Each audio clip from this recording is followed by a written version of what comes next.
Hey everyone, what's up? Bad news. The video for the show absolutely fried. I blame the Ender curse, I'm not gonna lie to you. However, the show is here in full as an audio form. I wish that we could actually save the video for this one. We tried, it didn't work, but it's not like we're gonna cancel the show. The audio is here. The good stuff is still there. You don't get to see the freak out Fienberg reactions. Maybe I can put in like a, whatever it might be. Maybe I can try to piece something together later in the week for a short clip. I don't know. Either way, it's an over 2-hour show, and spending 58 hours going frame by frame through it to release it, probably not the best idea, or a proper allocation of time. So I apologize for the video version. If you always watch on YouTube, now's a good time to go subscribe to the Pat Mayo Experience audio podcast, because you can just listen to it on your phone. You don't get those streaming rates from YouTube. So easy peasy, all right? Check the time codes. You can jump to whatever game you want, because unsurprisingly, Geoff takes forever off the top, wanting to talk about the Chargers, and then complaining that he didn't get to talk about the Chargers long enough. Anyway, the giveaways are at the beginning. The show's all right. Check it out. The Pat Mayo Experience. Pat Mayo Experience. Pat Mayo Experience. Pat Mayo Experience. Experience. Welcome to the Pat Mayo Experience, Week 10. Spread picks, game previews, super locks, free money. None of those things are actually accurate. It's not free money. The spread picks are horrible, and you'll probably lose money if you take any advice on this show. Just having that as a disclaimer right now. Bad week for the crew here. I do want to tell you, if you want to get into a draw for 20 DK bucks, that's something you can win. Smash the like button for the episode. Leave your DraftKings handle in the comment section. Tell me your favorite spread of Week 10. Also, time code the show for us. You like a part of the show, you put in the time code, you put in your DraftKings handle, you too will be in a draw for 20 DK bucks. But the big one, the most important one to the show, if you've never done it or you have done it, I suggest you go do it again. It takes like 30 seconds, especially if you're listening on your phone. You can just do it at the same time. Subscribe, download, rate, and review the Pat Mayo Experience audio podcast. Rate it 5 stars. Leave your DraftKings handle and say something nice about the show. This is how the currency of the show works. The more reviews we get, the more listeners we get, the more we can bring the show to you. I know people like this show. It's my favorite show to do every week. It's Geoff Fienberg's favorite show to do every week. I'm fired up. I'm excited, but I'm angry, and that's probably the best. And the Thursday night game is your game. Well, I'm not ready to bat leadoff. I was never a leadoff hitter. I usually have Really? You're not a leadoff hitter? No, 6 or 7 is where I'd be slotted.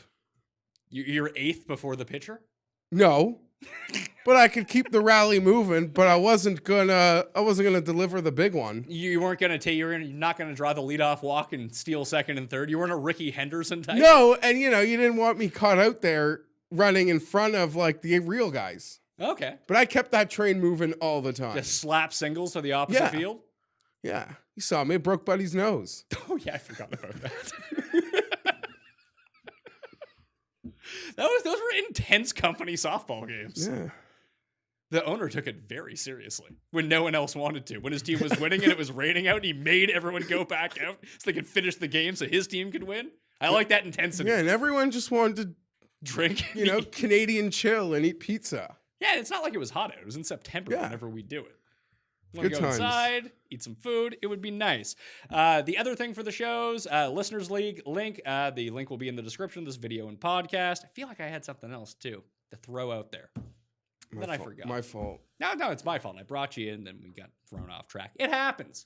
Shit happens when you party naked. I've heard that on a t-shirt, so you know it's true. Third member of the team, behind the camera, Paul Shaughnessy, local Bills fan.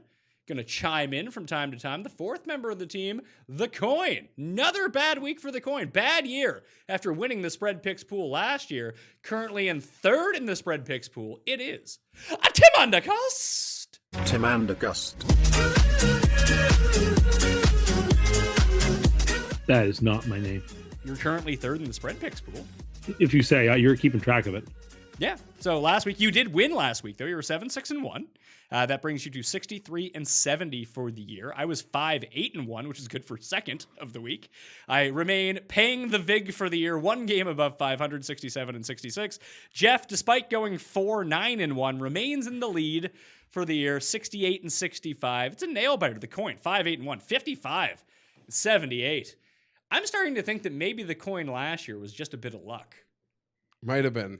Starting to think that. In-game variance remains undefeated. It's killing the Coin. Watching the game. The coin Oh, the started coin to watch the started game. watching. I bring the coin with me to the bar and set it on the table. Now it absorbs the games. Now it's bad at picking. It was a bad week of picking for me, but I'm really just turned about the Bucks game and Seattle just not being able to kick the field goal. Here was the worst part about all of that. What's is so that funny? I was on Why- +6 because it happened two ways. I was on the +6 as well. So they didn't go for 2, which give or take, you might want to go on the road, go for 2. Your offense is rolling and you get up by 1.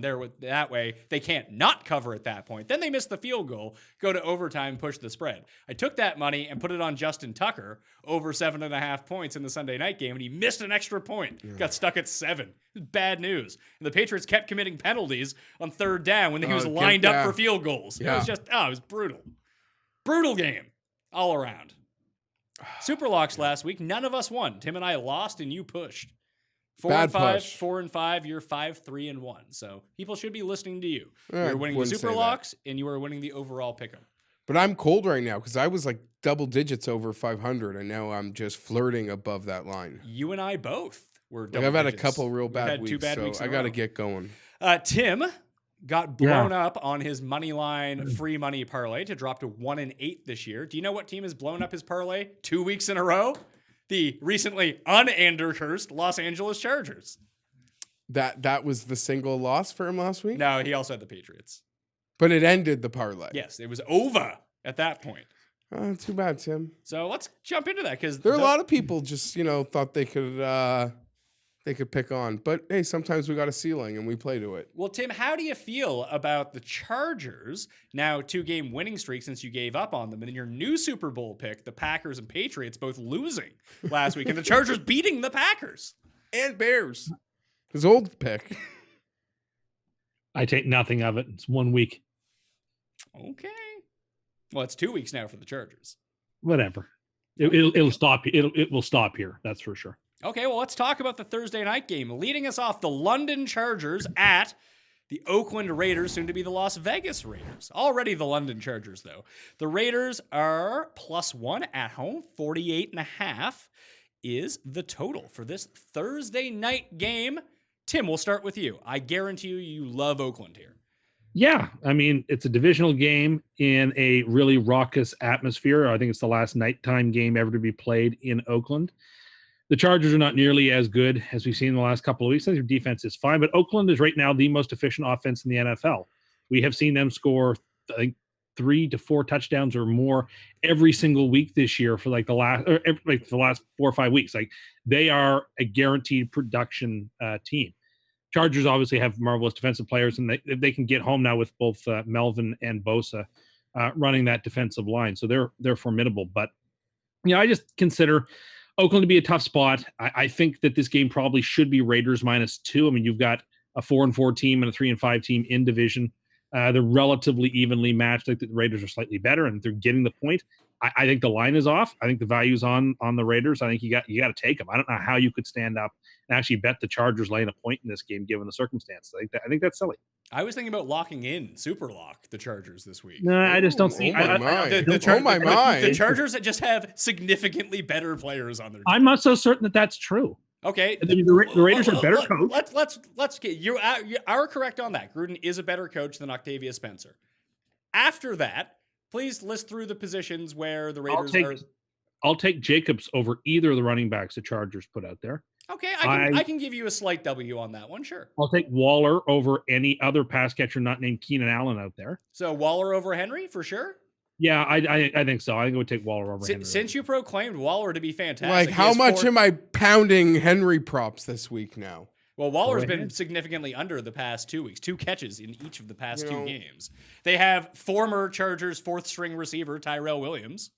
Tyrell's a really, really nice player. He's fine. He's no Keenan Allen. He's not as good as Mike Williams. You mock you dismiss the Raiders at I'm not dismissing the Raiders. I think this line is pretty dead on. I think the Chargers are better. And when we talk about defense, they're significantly better, even without all their best guys. For the first time this year, the Chargers are healthier than the team they're playing. And they're maybe by a uncursed, Jeff. wide margin. I saw that Raider report, and it could be a lot of game time there, but the Chargers were at their worst when they were just the offensive and defensive lines were like abandoned. Ingram was gone, Pouncey was gone, Okun was gone. They've gotten healthier on both lines, and they've started to play better. The Raiders have huge injuries on the offensive line, and Buddy, they're maybe they're one of their better players on the defensive line, tweeted out a picture of him in a boot. He could be out the year. The name escapes me. I got to give Tim credit. I think the Raiders are maybe the best story of based on expectation in a good way in the whole NFL this year. I look at a lot of their metrics, and it reminds me of last year's Chargers. A lot of dink and dunk. That's what the Chargers are like. I'm just saying where they rank on the important metrics, yards per play, a lot of the PFF stuff that I really buy into, good or bad. I'm not just going to take the good and nitpick. I buy into that stuff, and by all accounts, the Raiders have the ranks that I would think the Chargers would have if we were in August. If you sort of feel what I'm saying. Yeah, not the Chargers team that rolled out the first 6 Yeah, weeks. so I'm incredibly really undercursed. Yes, I'm incredibly envious of how great they've been. They're the team I might be most dead wrong about this year. Like I was like, the Chiefs are still in this division. No, in the preseason, they do a lot of fun things, but they are ways to take advantage. Yeah, you throw of on them. Yeah, there are ways. There are ways to get at them, and it's a Thursday. The injury report isn't kind. It's the last night game at the Coliseum. It's the last time we go to the Coliseum. Maybe. And they are like my rival from as a kid. So, you say maybe. What would be your workaround with that? I just think if Mahomes' injury is worse than we think, or he re-aggravates it, then I think the Chiefs could be in trouble. Oh, so you're implying that they could play a third time in the playoffs? Chargers Raiders? Tongue in cheek. I mean, it's like a 2%. Okay, sure. I'm going to go with the fact this is the last time we go there. They're going to hate us. We hate them. It's going to be rambunctious.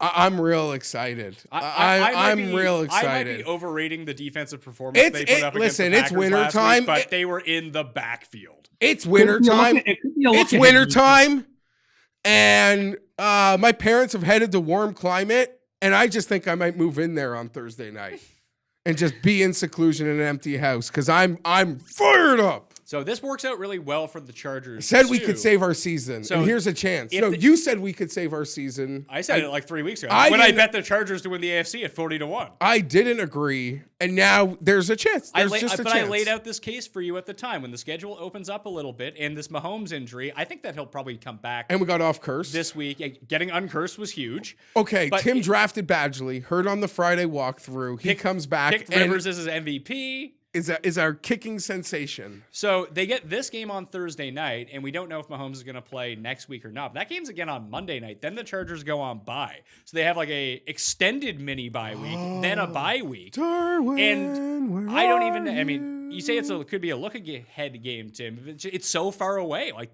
you have plenty of time to look ahead after this game. Sure. I mean, it is desperate because I think they're going to lose this week and next week, and their season's going to be over. Maybe. That's very possible. This game's a pick'em.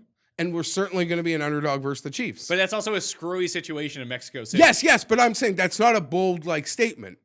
Neither was even last week. It was 3-4 points. To me, that's like a 50-50 thing in the NFL, as far as I'm concerned. We found a way to do it.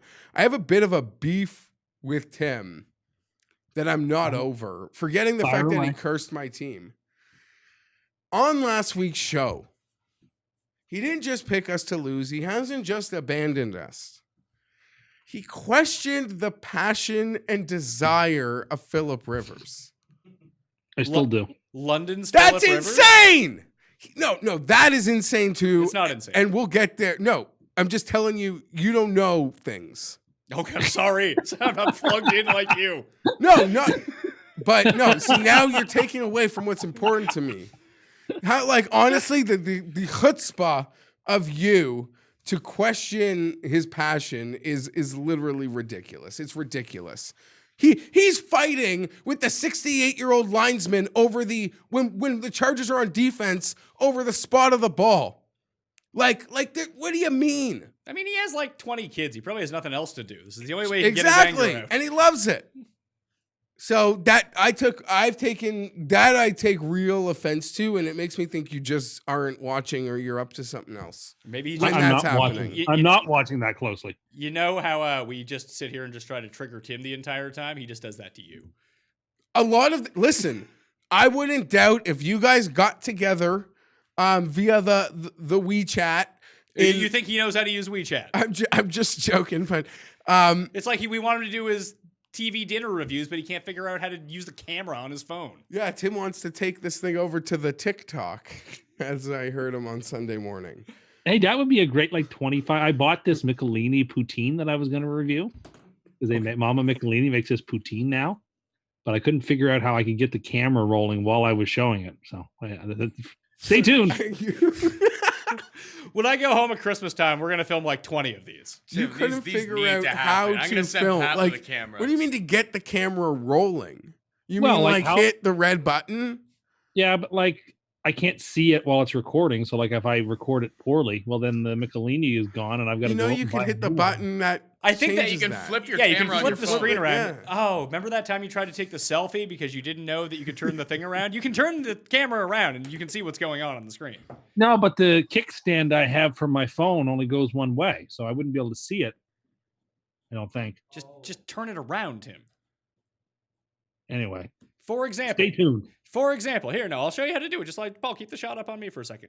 So this is me taking a photo, right? So I Yeah. can see the camera in this shot. This Now- is great for the Now, podcast. if I turn it around, oh, look, there's me. I'm hosting the show, a clip on Yeah. Instagram. So if I go back to the camera, right? Let's go to camera. I want to go back to the camera. See this button down here? Yes. If you just press that, oh, it turns around, and now you can see the other way. Yes.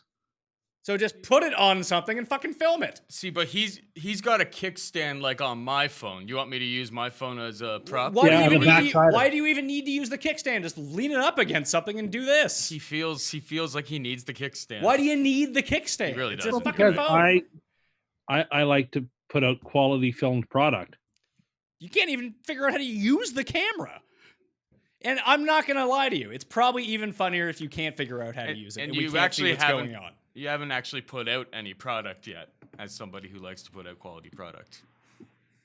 I did once that Thanksgiving turkey dinner That video. was good. and That was great. Great But I video. got yelled at for holding it the wrong way. Yeah, but we're not on TV anymore, so it's okay.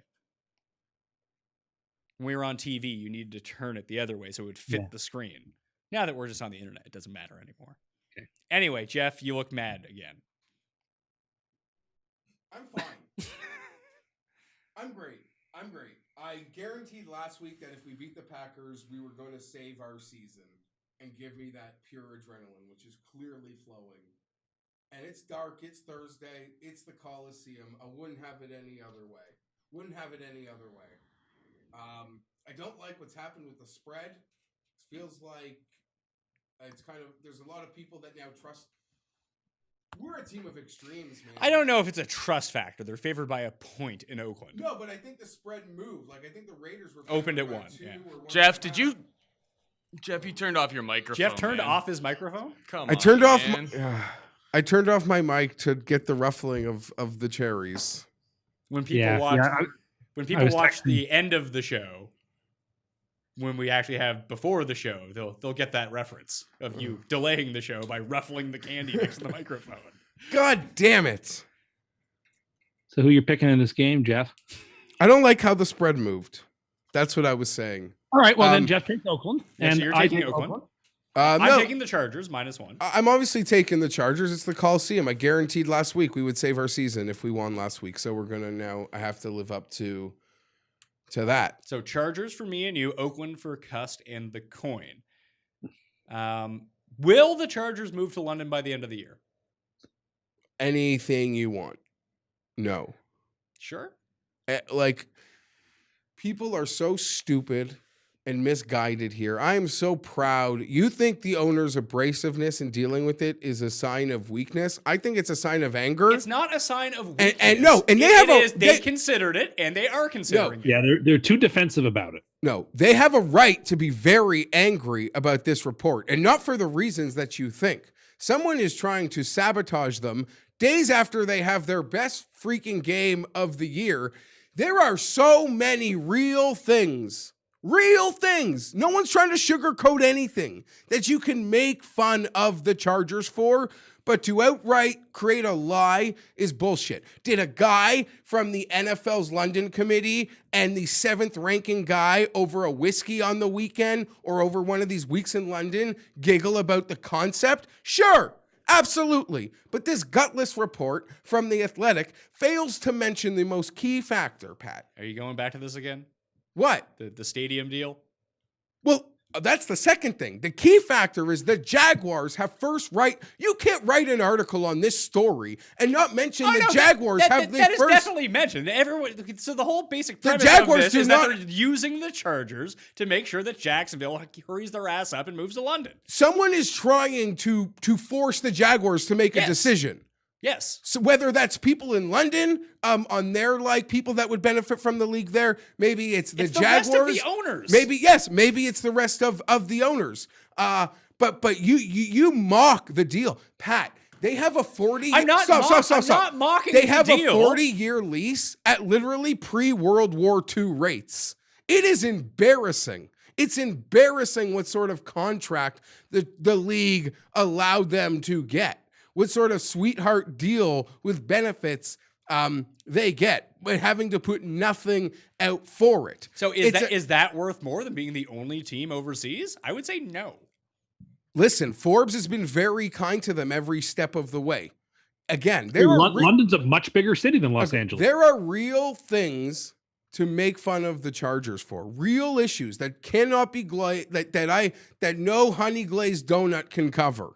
Okay, the issues are deep, but I get mad when things are just so made up about what is actually happening here. You can't move to Los Angeles. The people of Los Angeles always knew the Chargers existed. They weren't a foreign entity. They were 120 minutes away. You make this sort of move, it sucks for the people like me or the fans more that are living there, that are close to the situation, and the players of now that are going to have to live through this. But you can't make a move there without the concept of it being generational. Like their only chance, I know this sounds ridiculous, but their plan is, they have to get the 7, 8, 9-year-old boys who one day will like football. The 3-year-old kid that one day will like football that has no concept of the San Diego Chargers. Well, it sounds like he should be in London then, not Los Angeles. Yeah, there's a heck of a lot more fans in England than there are in Los Angeles. What makes you think the England fans would support who would them? pick LA because they would be in London. Like, who would pick LA over London for almost anything? Like, that's crazy. London is a much bigger city, much more important. I would much rather live in Los Angeles than live in London. Anyway, I think the story is so misguided. The Chargers have issues. They're not that much different than issues that the Jaguars and Rams face. Funny, they're the other key players here. The league can't let them leave. The league needs tenants. That stadium is over $2 billion That's overrun. The biggest thing. And not a cent of it has to come from the Chargers. Not a cent of it is the Chargers' responsibility. I hope they So move in to other London. words, the Chargers are too cheap to move to London. Yeah. I understand. Yeah. Why would they be? What does that mean? I mean, it's more profitable for them to be in London. They'd rather than pay in Los those Angeles. free World War II rates than move to a world-class city and own a continent, a country, and a city. I think that's just penny wise and pound foolish. They don't even have the fucking rights to move. Well, that's why you need to put the pressure on The Khan. Jaguars He can have- say no, then they can go. The Jaguars would blink. Force them into a decision then. If not, you get a huge market all to yourself. I would. I think you just don't want to wake up early for the games. It's not You about can early. Riv, I play in London now. I have an No, they attachment. play them all at 2 o'clock. I've They been would play them going all to at 2 San o'clock. Diego. Yes, I don't have the team since I was born, like 2 times a year. The region is important to me. Yes, they don't play there, but I go there. Well, It's I easy don't for think me they're to gonna make get their there. decision about you. I know, but you're asking me what I want, and why wouldn't I prefer You can it? go to London. Nice vacation. I don't want to go to freaking London. I don't want to be chaps and blokes or whatever it is. I don't want that. Let the Jaguars do that. Let the Jaguars play in Tottenham. Paul? Jeff, reconsider. Think about this. Think about like West Coast teams coming east. You go over to London, you have a 5-hour advantage on people. That would be a big home field advantage for your beloved Chargers. Oh, they would Just crush saying. it home. Oh yeah, like you might even have See, to go well, like over they'd the actually have a Arctic. home. They'd actually have a home stadium and home field advantage, and they'd have Super Bowls there. I mean, Yeah, and their fans could get unruly like Raiders fans do because they're in London and they love the footy and they want to brawl afterwards. That's perfect. I endorse it. I hope the Chargers move to London. And if not London, maybe they can move to Paris or something. I do hope an NFL team moves there. I've come Well, around to the. I gotta NFL eat these teams sour in London. candies as I pick the Chargers. Yeah, that's fine. Love I'm trying sour to get- candies. Yeah, Last sure you week, do. Diet Pepsi worked great. Yeah. Got me the win. Yeah, Trigger I just want to you. also raise the point that when I make conspiracy talk about the Jets in the league, you guys call me out on it. When Jeff does it, you just shrug your shoulders and let it go. What let it go. conspiracy am I talking about? The league has it out for the Chargers. I that- didn't say the league. I said somebody has an agenda somewhere. And it could be the Ram of the other teams. I don't think.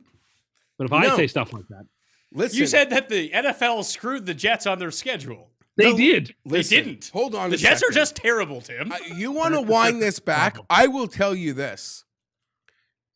For as bad as they are, the Spanos family has been a good fucking soldier for this league for a long fucking time. For a long time, they sat there waiting patiently, and the league promised to take care of them. Okay? I was sitting in a backyard in Carlsbad in 1992, and Jim Trotter in the Union Tribune would write about the stadium issue. This issue has been my entire fucking life. Yeah, so now the league is trying to pay them off by giving them My access to a point world-class city. Okay, maybe, but I don't buy it. I think they want to at some point be the Clippers. That sounds, as Tim would say, like a minus EV move. They're not in New Jersey. It'd be probably better if they were in New Jersey, to tell you the truth. Like the Jets are I don't bad think as either team was. I mean, Tim, what if the Jets moved to London? Then they could finally be the Hold number on, one isn't team in their own city. owner the ambassador to London? Yes, he is the ambassador to the Court of St. James.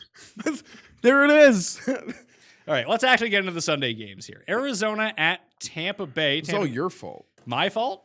Well, your guys perpetuated a lot of that. That was our fault that we talked about the Chargers for 20 minutes. No, I wish we could talk about the Chargers for 20 minutes. We just did. We tend to every week, if you haven't noticed. No, I wish we actually could. Arizona at Tampa Bay. Tampa Bay now favored by 4.5 at home against the Cardinals. No, actually down to 4, actually, against the Cardinals. 51.5 is the over-under. This line is moving towards Arizona as the week goes along. David Johnson expects to be back. Chase Edmonds expects to be out. Full complement of players on both sides of the ball for the Bucks. I don't know what to make of this. Like, I'm not laying 4 points with Jameis, so I'm going to take the Cardinals. And they're coming off a mini bye. do you concede and are going to pay out your Tampa Bay Bucks bet with Jeff and I? No, I'm not, because the They Buccaneers can still win the game by a field goal and then win the game. That's fine. But no, I'm not laying over a field goal with Jameis right now. At least you should feel better that they won't cover the real line, let alone like you giving us an extra like two games. Yeah, they would have to win 7 of their final 8 games in order to cover the win total Tim set for us. What a relief. Listen, Yeah, James, I- my I- QB1 in fantasy. I love the guy. I'm not gonna lie, love him. Arizona's competent enough. They're coming off the mini bye. They took the best team in the NFL right now in terms of record to the wire and only lost by 3 points. Give the Cardinals a little bit of their due. Tampa doesn't have any sort of home field advantage, so I expect the Cardinals to cover. Maybe they win, but certainly cover. I'm just going to go with the more experienced team here, the more experienced quarterback. It almost felt, I know it's the mini bye playing on Thursday, and that has translated really well to spread covering so far this year, but it felt like that was more like a Super Bowl type game for the Cardinals, playing the Niners at home, trying to knock them off. Now it's a West Coast team coming east. I'll just take Phoenix is Tampa. not on the coast of anything. What's that? Phoenix is not on the coast of anything. It's a Pacific time zone team coming to the Phoenix East is Coast. in the mountain time zone. I thought there was no mountain time zone anymore. No, they're mountain standard time. They just don't change when we change. So actually their time is like regular mountain time now. Hey, but it's a border town. No, Phoenix is anyway. You know what? Never mind. I don't mean Phoenix is a border town. It's a border state. Yes. Anyway, I like Tampa. I want to like Tampa so bad. I hope Tampa beats them 42-20, and Jameson and Evans have 3 combos. Jameis is going to get a whole lot of Patrick Peterson in this game. That being Or said, the Evans game is. just breaks too many rules for me. That extended bye is great, and you played overtime. Yeah. I'm done. We're done. We're just not betting you the next week. I so badly wanted Detroit and Oakland to go to overtime. Play 5 quarters before a Thursday? Did Woo! Gruden actually call that timeout, or did someone else do it? He did, and I would have called it too as soon as they're getting ready to snap it, which was the right thing to do. If you don't have the defense out there you want for a 4th and inches, then call the timeout, because it's not like the snap wasn't going to get off. It actually did make sense. That just You don't sounds like your personnel, you got to call a timeout. It didn't even seem The like game's Detroit had a on. play at that point. You don't think they called multiple plays? No, honestly, with Matt Patricia in Detroit, no would be the answer. Either which way, if you don't like your personnel with the game in the line, call timeout. You have it. Although they ended up calling like the worst possible play. Well, putting no. At least They threw the put ball. in a fucking jumbo package and took their best players off the field. That's not a good idea. Yes, but at least if you're they threw trying to win ball. the game. I actually thought it was a clever design with that with the play action. No, It was actually clever. that is far too sneaky. Way It too was. sneaky to try to win Better that than game. just trying to batter around. Hey, we're the Lions. You know what the smart move is to win the game? Let's take Kenny Galladay off the field. Well, listen. I mean, That sounds like something Tim would do. You know what's It's not better? ideal. Our backups. Let's no, put it's them not. in the It's game. not. It's not ideal, but it's better than just running it right into the middle of the defense. So, Well, they didn't run the ball the entire game. Why were they going to run it then? because that's what you do when you bring in jumbo. Usually, you're suggesting run. I'm just saying. I didn't hate the call. It seemed pretty moronic, to tell you the truth. Okay, fine. Did you turn off your microphone again, or you turn it on? It's on. I just coughed. I knew Okay, it. so Tampa for me, Arizona for you 3. Yeah, I don't Yep. love it, but there's rules involved. Is Kyler going to win Rookie of the Year, or is Josh Jacobs going to win Rookie of the Year? Too early to Jacobs say. been At the great. moment, you can go to Jacobs, but I mean, there's still a half season to go. Quarterbacks so rarely win this award. That's the thing. Yeah, we've seen a lot, though. I mean, it's going to be tough for Arizona because I think they'll get, like, let's say they end up going like 6-9-1 or even 5-10-1. I think they'll get extra credit for being better because they play in such a tough division. Listen, I'm still angry that when the A Train got it over LaDainian Tomlinson, because the Anthony Bears Thomas? had 7 like pick sixes to win games on defense that year. That was the Devin Hester year, wasn't it? Was that Probably. Was Well, that yeah, pre one of Devin their Hester? no, it would have definitely been in the Hester era. I would give it to Jacobs right now. I would, would too. but Kyler's got like the last 6 weeks of being a quarterback. You make strong strides in December. It won't be hard to get those votes. Won't be hard. That's right. Atlanta at New Hopefully Orleans. Jacobs too banged up to have a great game. Love this game. I might Atlanta agree. at I'm bad. Sorry. Should I smack myself? Yes. No. Atlanta at New Orleans. New Orleans favored by 13. 51 is the game total. It appears as if they're going to get Alvin Kamara back. They'll get Traquan Smith back. And their full complement coming off this bye appears like they're going to be in the Superdome for this game. Matt Ryan should return. He is expected to return for the Falcons here.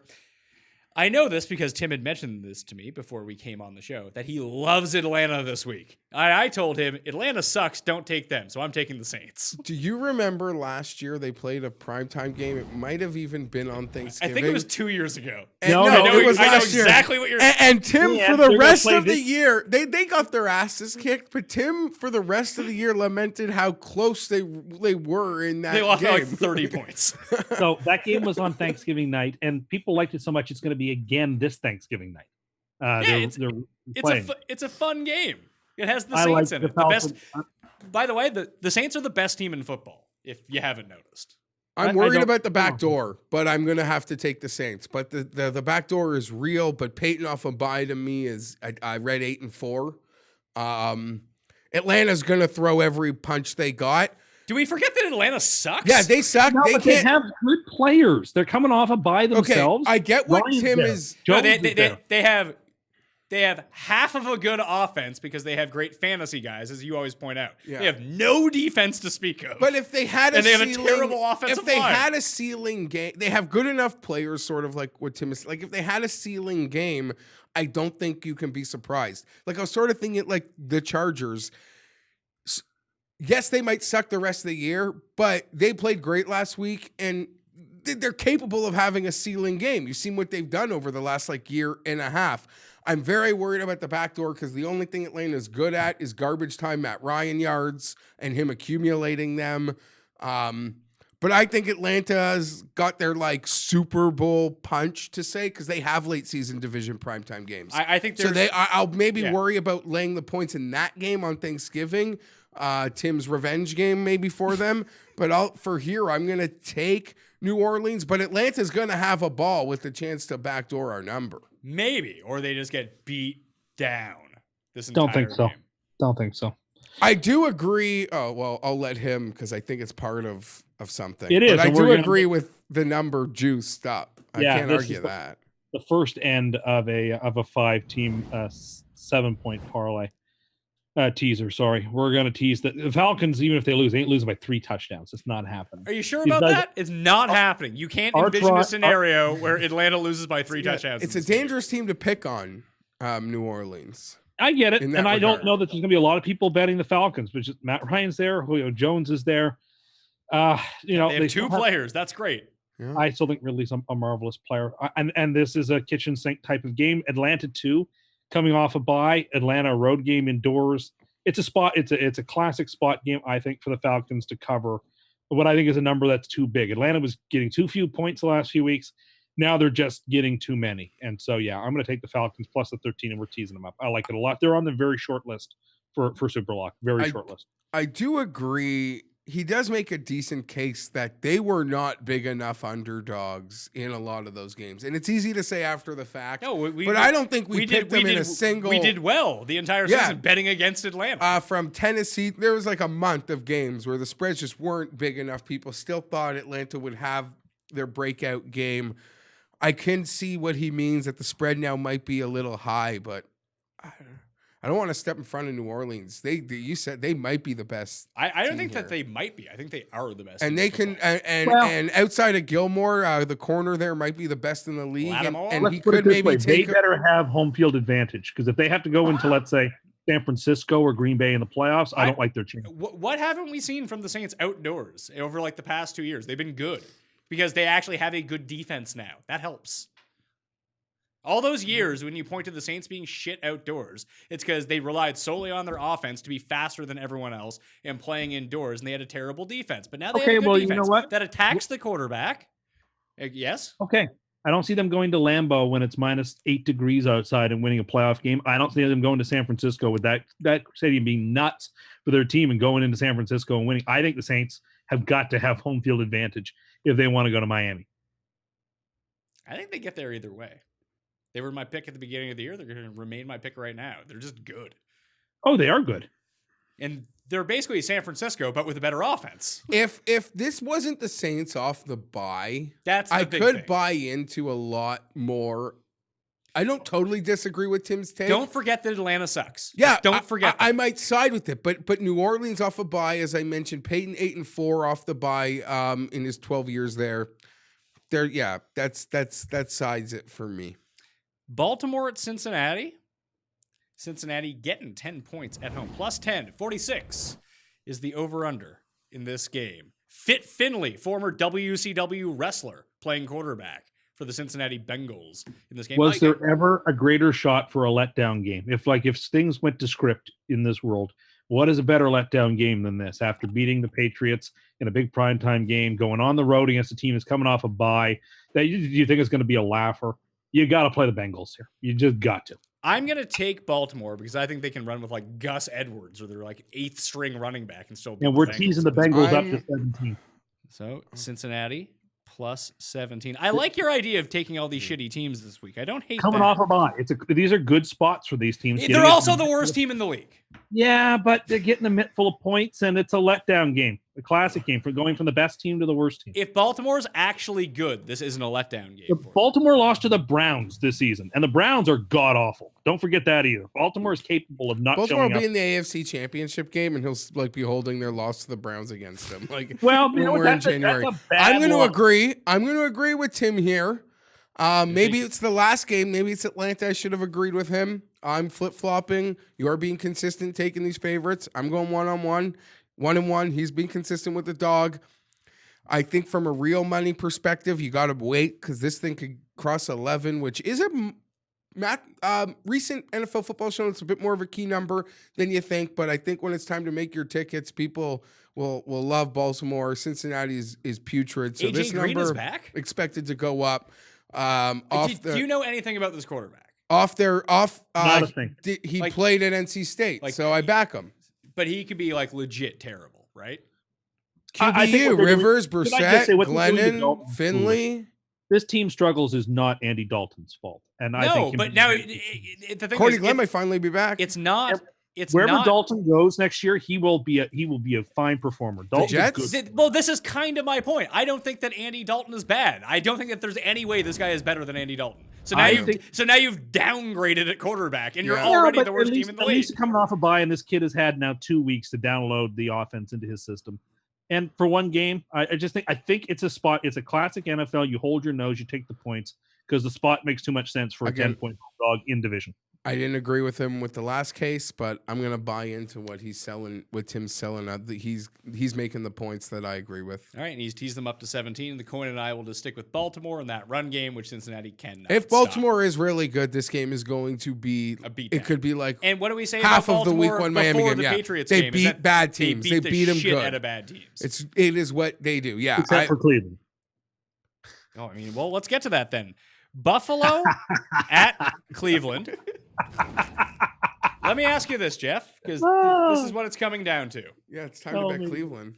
Is this the most obvious game of the year, or is this the biggest trap game of the year? Because No, it's the best game of the year. It I could was be my super. I was lock. thinking about super locking in the Browns as well. This But is yeah.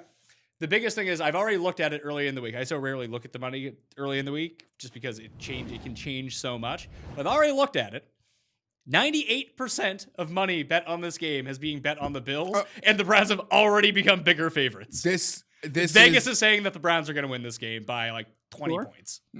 So there's reverse. There's reverse line movement already in this game. People need to also conflate because there could be heavy one-sided action. Yeah, if it would return to Bills -1, then it'd be Yeah, following that the just money. means the books are like, whoa, we've got to react to this. We got to react to this. When they're just baiting it the other way, I'll go to the bank with it.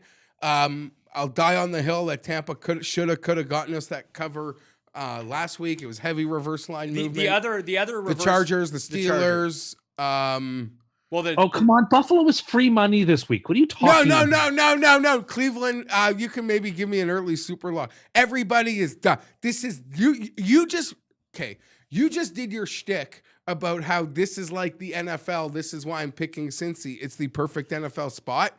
This, my friend, is the perfect NFL spot. And it might also come true with Baltimore, the Bears later when we talk. I'm taking the Bears.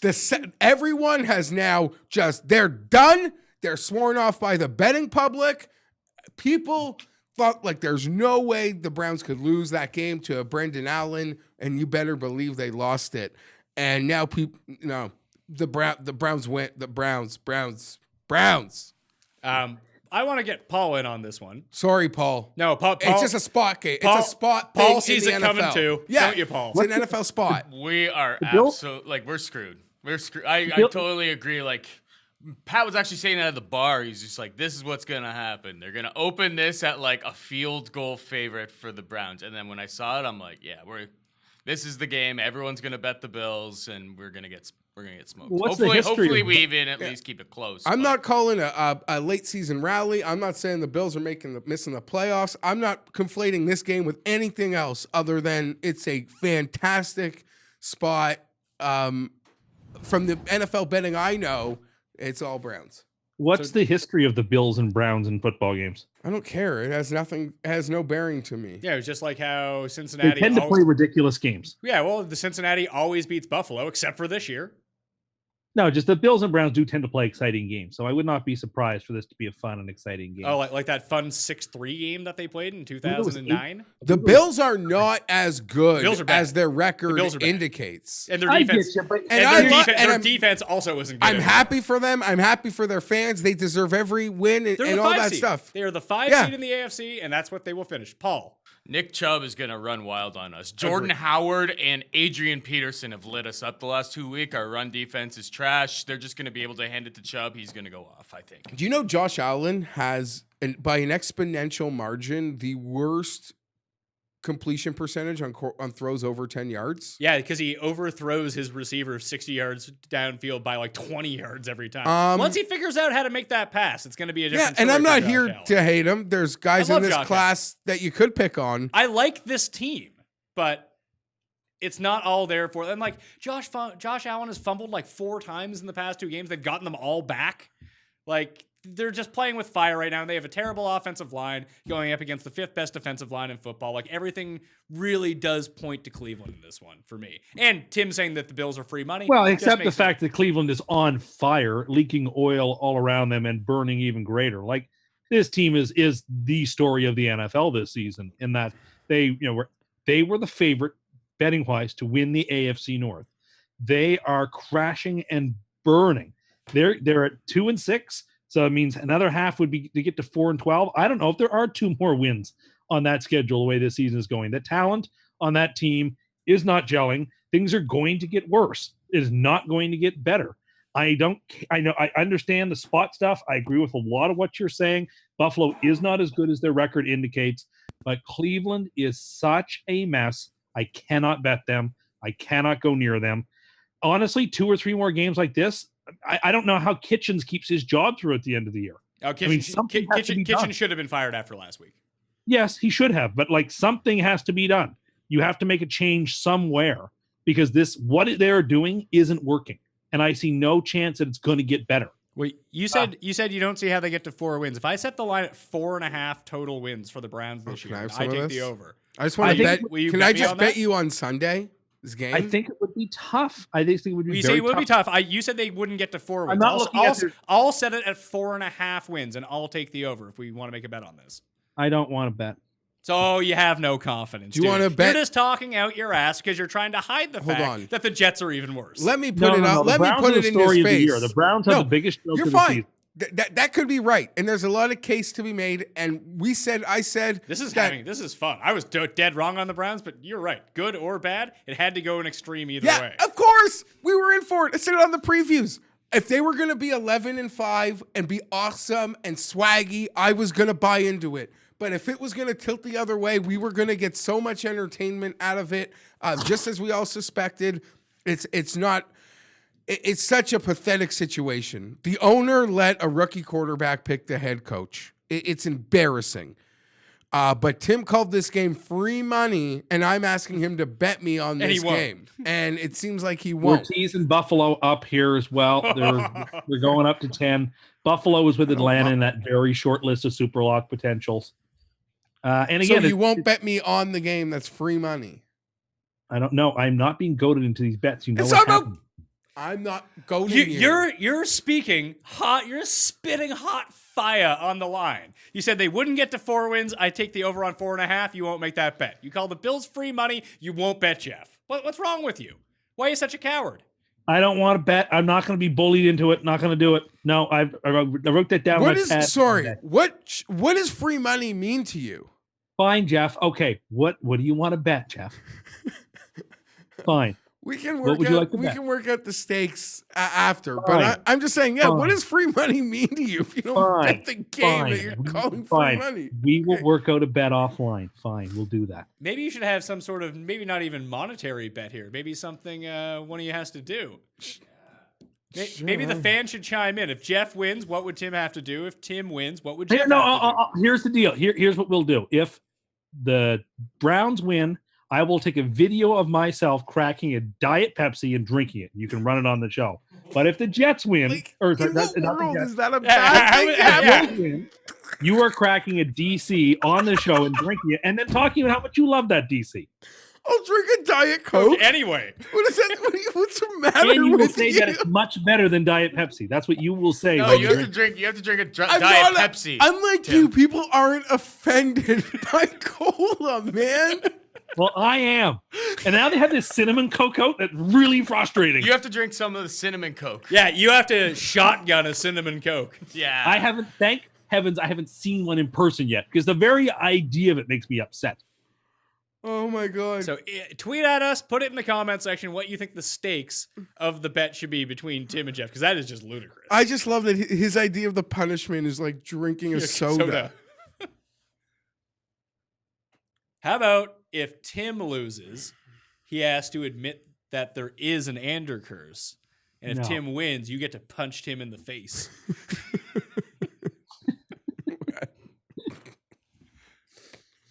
If we bully him enough, he might accept the terms of this bet. So don't hold out on that. So anyway, I want to hear from the viewers on this one. Well, since you got your laugh factory out of the way on Cleveland, let's move this game up to right now then. Giants at Jets. No, we aren't. All right, fine. If Geoff was batting clean off, if Geoff was Hey, Geoff, Ricky check Henderson, this out. Look at the screen.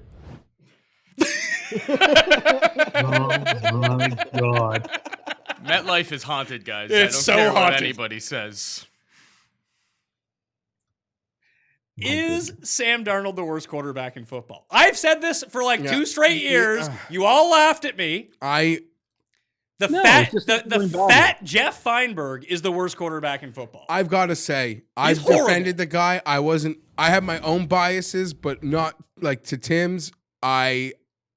His regression is as upsetting to me as anything that's happening in football this year. It is so bothersome to me. He should not be regressing. Did he need to make the leaps that maybe I thought or crazy people went above and beyond like Tim that said that would happen this year? No. But the regression is alarming. It is scary. He now seems fragile, and I am worried. And I've defended him. The 50-point ghost night didn't bother me. You could chalk it up to losing 30-0. Once you cross that, it was like the same. It was a bad night. I am now bothered. To not show signs of life versus the Dolphins, dude, that play at the goal line, like not the fumble, the interception thing, that is as scary as anything. That's ghost. Like that is worse than.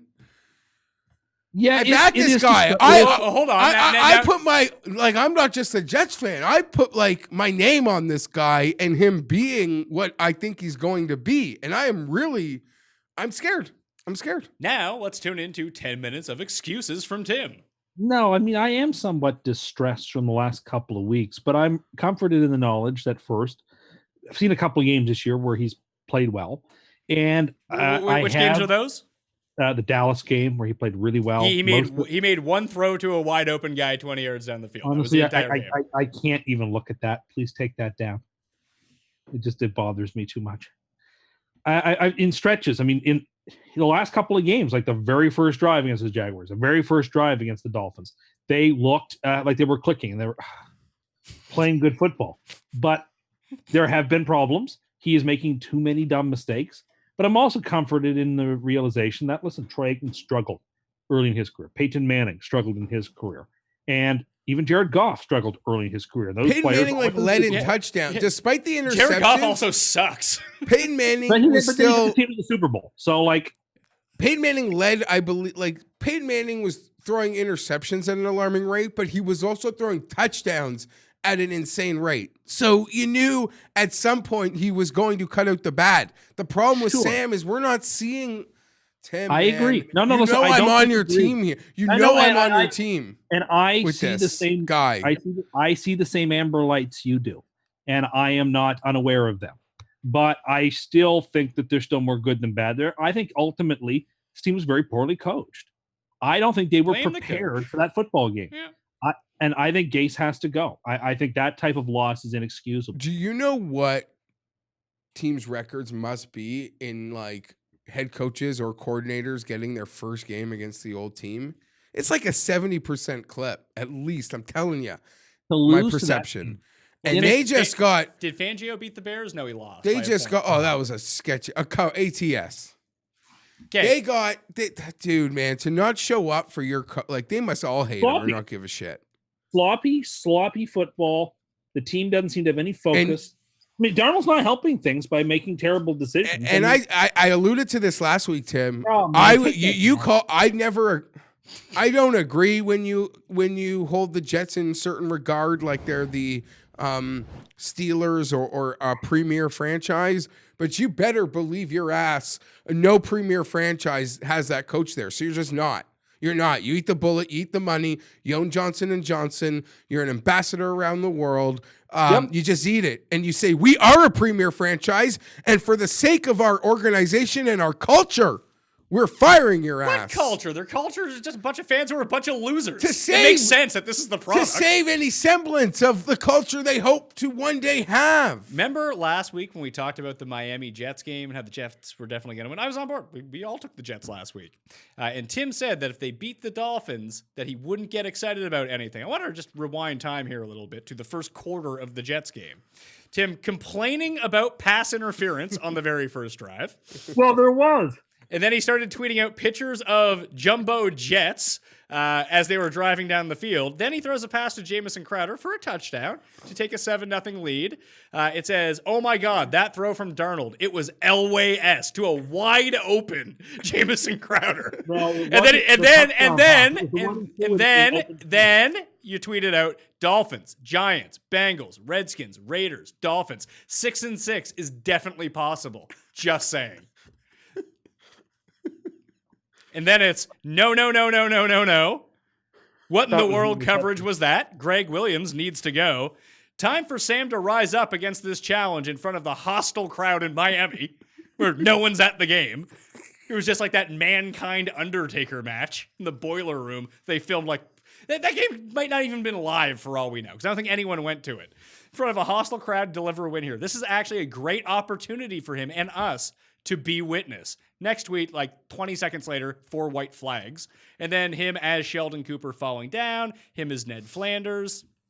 And that's the end of it. Then we didn't hear from Tim for the rest of the day. People thought he might be gone. You told us you wouldn't get excited about them, and you lied to us. Won't be the first time. Like Mark Antony, I come not to praise the Jets, but to bury them. And what can I say?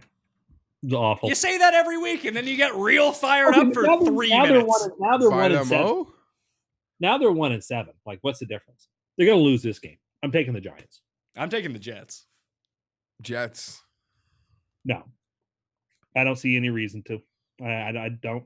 I see signs of life from the Giants, even though they are dumb and make tons of mistakes. The Jets.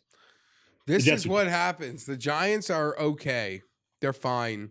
But we learned the lesson the hard way the last time the public thought that they should be laying anything. Yeah, and the Cardinals whooped them. Yeah. The funny thing about this game is I want to say by league rules, they're not allowed to be in their locker room. No, they have to be in the visitors team They locker actually room. have to be in the visitors' That's so stupid. locker room in that level. The Jets and Giants should work in agreement with the league that when they do play each other, like, I agree.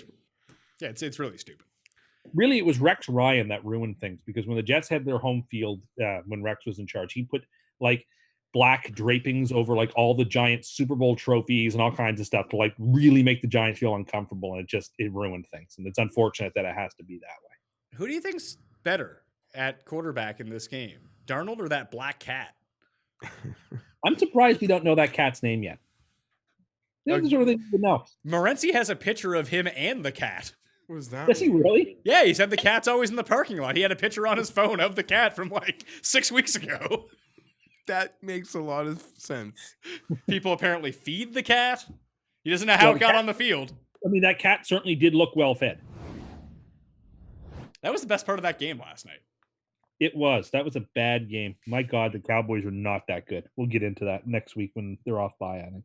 Yeah, you're calling Dallas a bye week this week against the Vikings? That should turn out well for you. No, I'm sorry. No, you're right. They're the Vikings this week. For all the jokes about Sam's, weight and body similarities to mine, I would say that is not giving yourself enough credit. He is the fat Geoff Fienberg. I would say Baker's working his way towards both of us.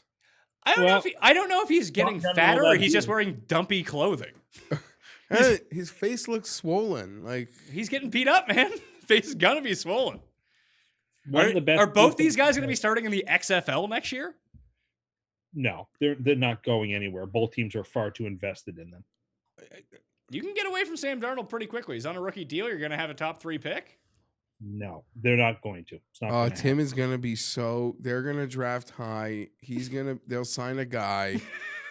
He's gonna be so freaking hyped. No, the Patriots are fit. Allow myself to do this anymore. Imagine Imagine wanting someone to be your head coach, not letting him pick his offensive coordinator, and then not letting him get the job. Yeah, I'm watching I'm him aware. win 6 I know what Super you're trying to Bowls. do. You know what? I never wanted that guy anyway, Jeff. Never wanted him anyway. Okay. But he couldn't have done a worse job than Gase is doing. So, are you back on the Jim Caldwell train for Jets head coach? He probably is. They need a competent, smart leader of men, and they don't have that right now. I mean, it doesn't seem like there's a long list of like quality, like a hot hiring season. We're not through bowl season yet. Wait till bowl season ends. I guess. You certainly don't want the hot new commodities. Ask Miami and Cincinnati what happens. I don't know. Cliff Kingsbury's doing okay. Cliff Kingsbury's awful. I think he's doing a pretty good job with a really mediocre team. Well, I mean, from the people I see on Twitter.com, they seem to hate him most of all. It's because he keeps settling for field goals. And they own fantasy, are invested. No, it's also a fantasy stupid players. idea. It's just like the fucking Giants on Monday night. Yeah, like, what are you doing? Yeah. You're a terrible team, and you settle for what, 5 field goals in the red zone? Like, what are you doing? That's just going to happen, and it's never going to not. The Chargers. No, you can't say it's never going to not happen because we've seen Harbaugh break this pretty easily. Yeah, but outside of a Jim Harbaugh, like most 98% of NFL coaches just aren't going to do it. So why complain? It's just not going to change. Because, well, I mean, if one of them changed, that means another one can change, and then another one can change, and then it'll just become the norm. I don't think it. I think you're being too optimistic. It would be nice if that were true, but I don't see it. Oh, give me a break! You love kicking field goals and punting over going for it because you're a coward. That's not true. That's not true. I like it because you're very cowardly. Maybe I like aggressive play. I don't want to go back there, but this could be the game that we do something like different. Oh, Geoff. You think so? This could be it. Are you pumped up for your 21-year-old offensive coordinator? This could be the game we do something different. I'm actually stunned. I mean, now that our kicker is so good, how could we ever fake something? Yeah. This is the game. I was thinking that instead of like promoting this quarterbacks coach for the Chargers, that when they fired Wisenhunt, they just bring back Mike McCoy. Oh my God. Is he even on a staff at this point, or is he fired from everywhere? Is he fired from football for life? Bring back Norv Turner. At least he had the team successful. Pardon my ignorance. Isn't Norv still in Carolina? I thought so. Or is he in Minnesota? Maybe. No, he was in Carolina last year. That's for sure. Yeah, I don't think he's lost. He's still in Carolina. Doing a good job in Carolina. Yeah, Norv. Absolutely. Apparently they talked every day last week. Philip and Norv. Yeah. No, my like 34-year-old OC in Norv, because Norv's his buddy. Yeah. Norv was his first job. They should never have let Norv go, and they've been regretting it ever since. Who? The Chargers. They should never let him go. Yeah, all those games that like all those playoff appearances we definitely missed out on having. Detroit at Chicago. This is another game. This game opened at -2 for the Bears, 42.5 point total. All the money is now bet on Detroit, and it's moved to -2.5 for the Bears. So much like the Bills game, all the early money is on one side, and the line just started to move to the other side. I can't figure out what Detroit is up to, Geoff. Like I don't know if they're overachieving or they're underachieving. They just half the time they look awesome, and then you can't figure out what they're doing the next play. Trubisky looks terrible, but it's almost like this Baker situation where no one's going to go up to the window and bet Cleveland, yet they're enticing you to bet the other side. They're doing that in this game too. That I think I'm just going to, like you guys said, plug your nose, take Atlanta, plug your nose, take Cincinnati. I'm doing that with Cleveland and Chicago. I trust Matt Stafford. I trust him. He will not let me down. I really just need him to win the game with a 2.5 point spread. So we're taking the Lions, and we're also teasing the Lions up. Ooh. Detroit plus 9.5. One of my favorites is Walter over at walterfootball.com. I think he does great write-ups. It's where sort of get a lot of trends. Sort of a lot of like rules that have developed have been just like maybe 15 years of reading how he sees games, how he sees lines, and he sees there are such similarities, he pointed out, in this game and the Bills-Browns game. Like the Bears and the Browns are the same team. Did you know they're both completely? That I actually am Walter Football? No, you're not. You are like, listen, I know that there's a certain like time of year where you're pretty much either sleeping or recording. Yes. So like I know like I'm texting Pat. I might hear back from him like after he records. He might be sleeping. I don't know when I'll hear back from him. So for a moment I had to process it because like you're never not going, but I'm like, no, that's too much. This is the week. No golf. It's full. He doesn't have time football this to week do for me. that sort of stuff. Like you do a lot. I'm like I had to process. There's no way. I'm not doing that stuff. Yeah. Nonetheless, like the betting public has just sworn off both of these teams. Are they bad? Yes, they are bad. The Bears and the Browns. Are they as bad as now they're perceived to be because 80% of people thought the Bears would beat the Chargers and the Browns and the Browns would beat the Broncos and they didn't, and now people have sworn them off.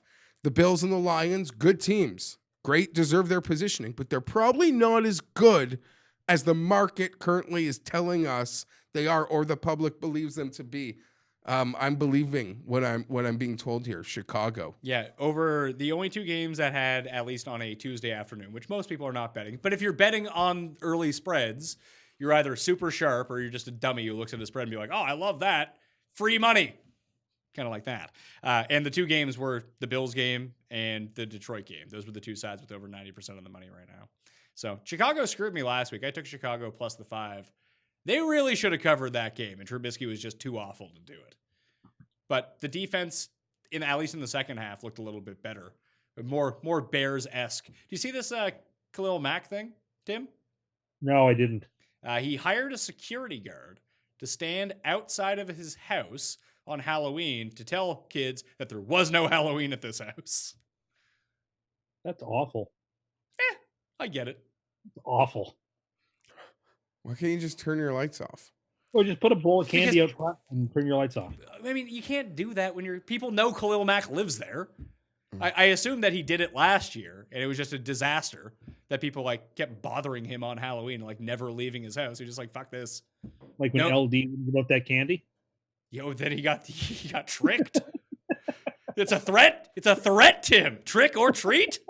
It's a hate crime too, bald asshole. Like there are key signs that show like if you don't have a pumpkin lit, then you're not playing the game. Yeah, but if there's no security, if you can just walk up to Khalil Mack's door and like no one's there and you haven't turned out, when people are gonna like break his windows? Like they just want to knock on the door, like, oh, it's Halloween. I thought you would be giving out candy. When they do that knowing like there's clearly no sign here that he's playing the game. I don't have a problem with it. You get away on celebrity status with that one, but there was one neighbor who was very outraged, very triggered by the entire situation. Not very neighborly, Geoff.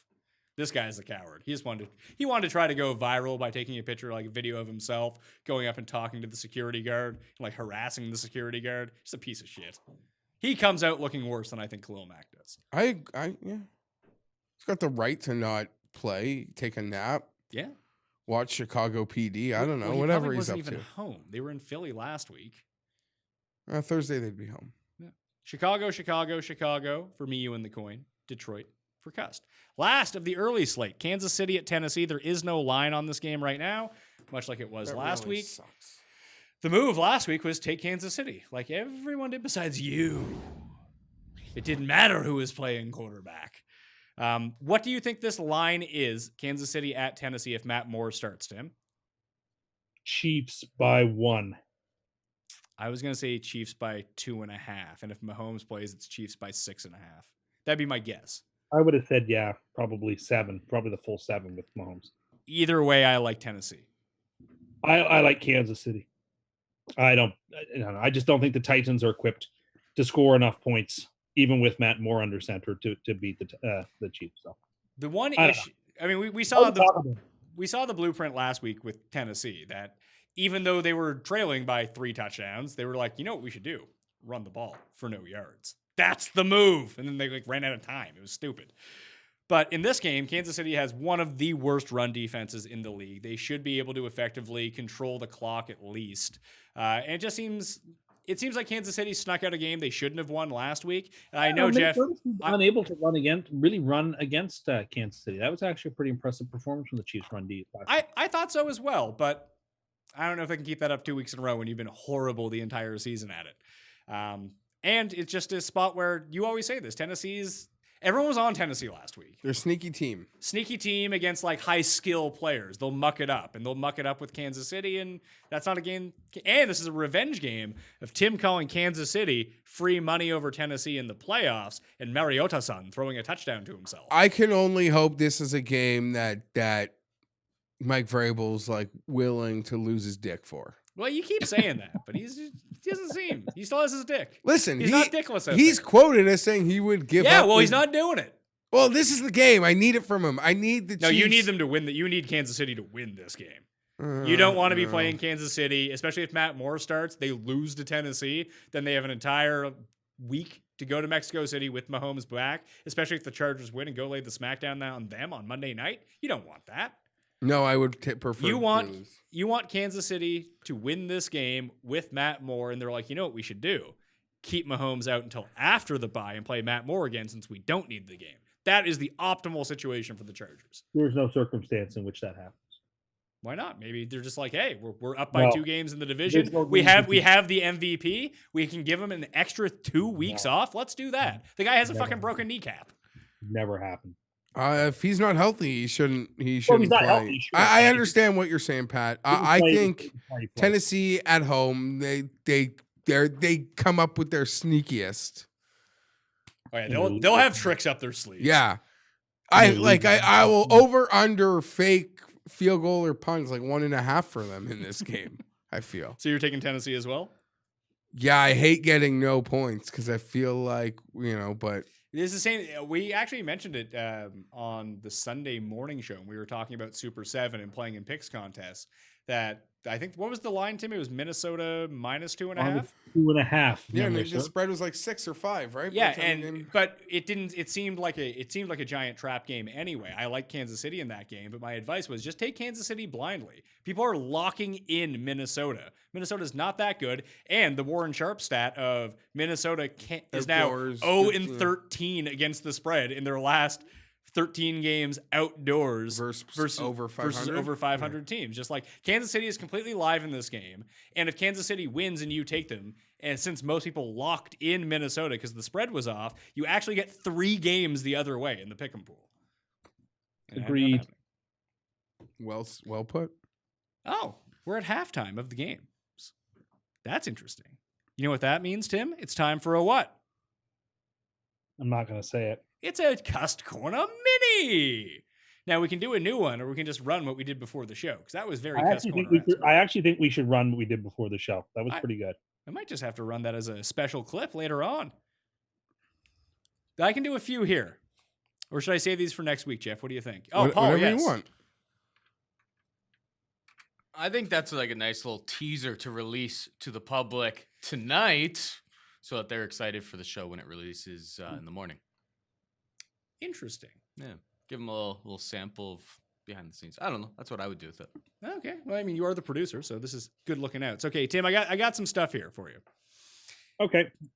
Geoff, if you had to take a poll on who the most popular and most well-liked mascots are in all of sports, who would you say is number 1?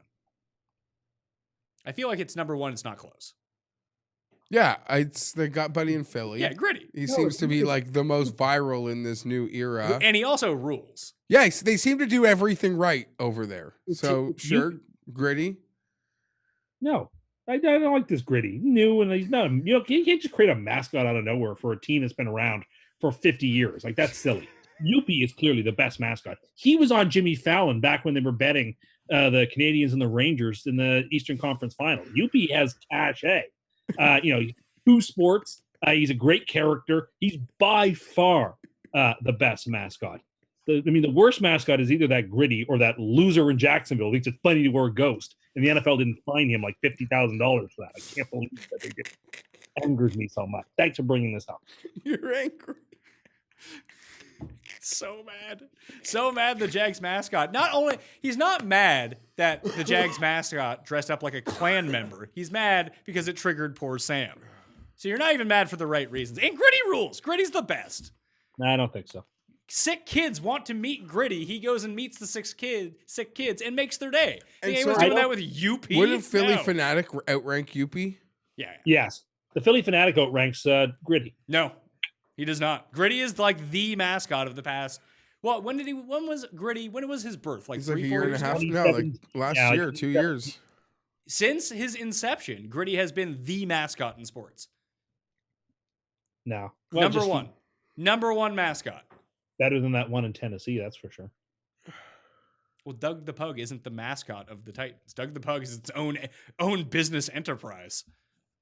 You know, Doug the Pug picked up a sponsorship from Mercedes-Benz this week, Geoff. That's amazing. That's a high-class sponsorship. Tim can't even get sponsored by fucking low-class TV dinners. Clearly a man of the people. Yeah, you know who can use his camera on his phone? Doug the Pug. Other things. Did you know that when Tim goes to the grocery store to buy his flats of DCs, aka Diet Cokes, he refuses to take the ones at the front. He pushes them out of the way and gets the ones at the back because he thinks that people may have dropped the other ones and they're all shaken up. Okay. I will say. One sec, true or false? That is true. I do that with chips, everything. I never take the thing that's in the aisle. I want to say he's not entirely wrong. If it was Hold on. produce, yes. Hold on. This might be a silly thing and an irrelevant thing because he's going to drink and eat the 12, 24 pack or the oversized bag of chips anyway before this would come into play. But I believe they would stock it so the thing that's closest to expiring would be at the front, not that it was dropped. So with the chips, hold on. I have with the insight on chips, this. they even like the Doritos, sweet chili heat, my chip, Vegan, by the way. That's a vegan chip. Mhm. Okay, I'm a vegan. I eat. You're a vegan diet, Jeff. That's my Sweet vegan chili diet. heat Doritos.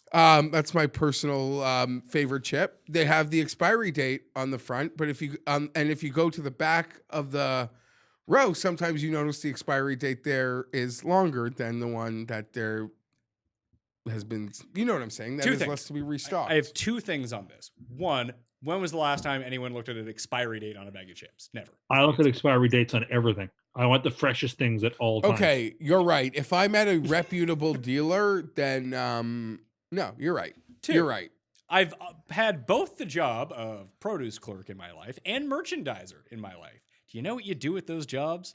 You smoke a joint, you go in and just load stuff in and get out of there as quickly as possible. You do. That's what happens. I hate to break it to you. You're not making you're not making slightly more than minimum wage to take the stuff out of the back, put the new stuff in, and then put the stuff. But it wants to seems like buy the it, merchandiser is like the guy from the companies. Yeah. Like sometimes you're at the store. Yeah, you they see are like the guys. They are the guys from the Frito-Lay companies. guy. Yeah, they're they're not making enough money to give a shit. Well, that's it. Obviously I'm not. saying, I agree or with whatever. that. They take the bag off the front row. If someone drops it, they put it right back in the front. You're likely to get a more broken bag of chips or whatever, or something that's been manhandled if it's in the front.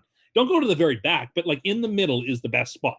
Same with the cans of pop or bottles of pop. Someone could have dropped them, dented them, any number of things. It's just, What about like ice cream? Would you get like the deeper freeze? I'd go like to the No, back. the other way actually would No, work. because now it was that thing where like kids are opening them like gross fucking losers. Oh, I don't know about That was like a 1 month.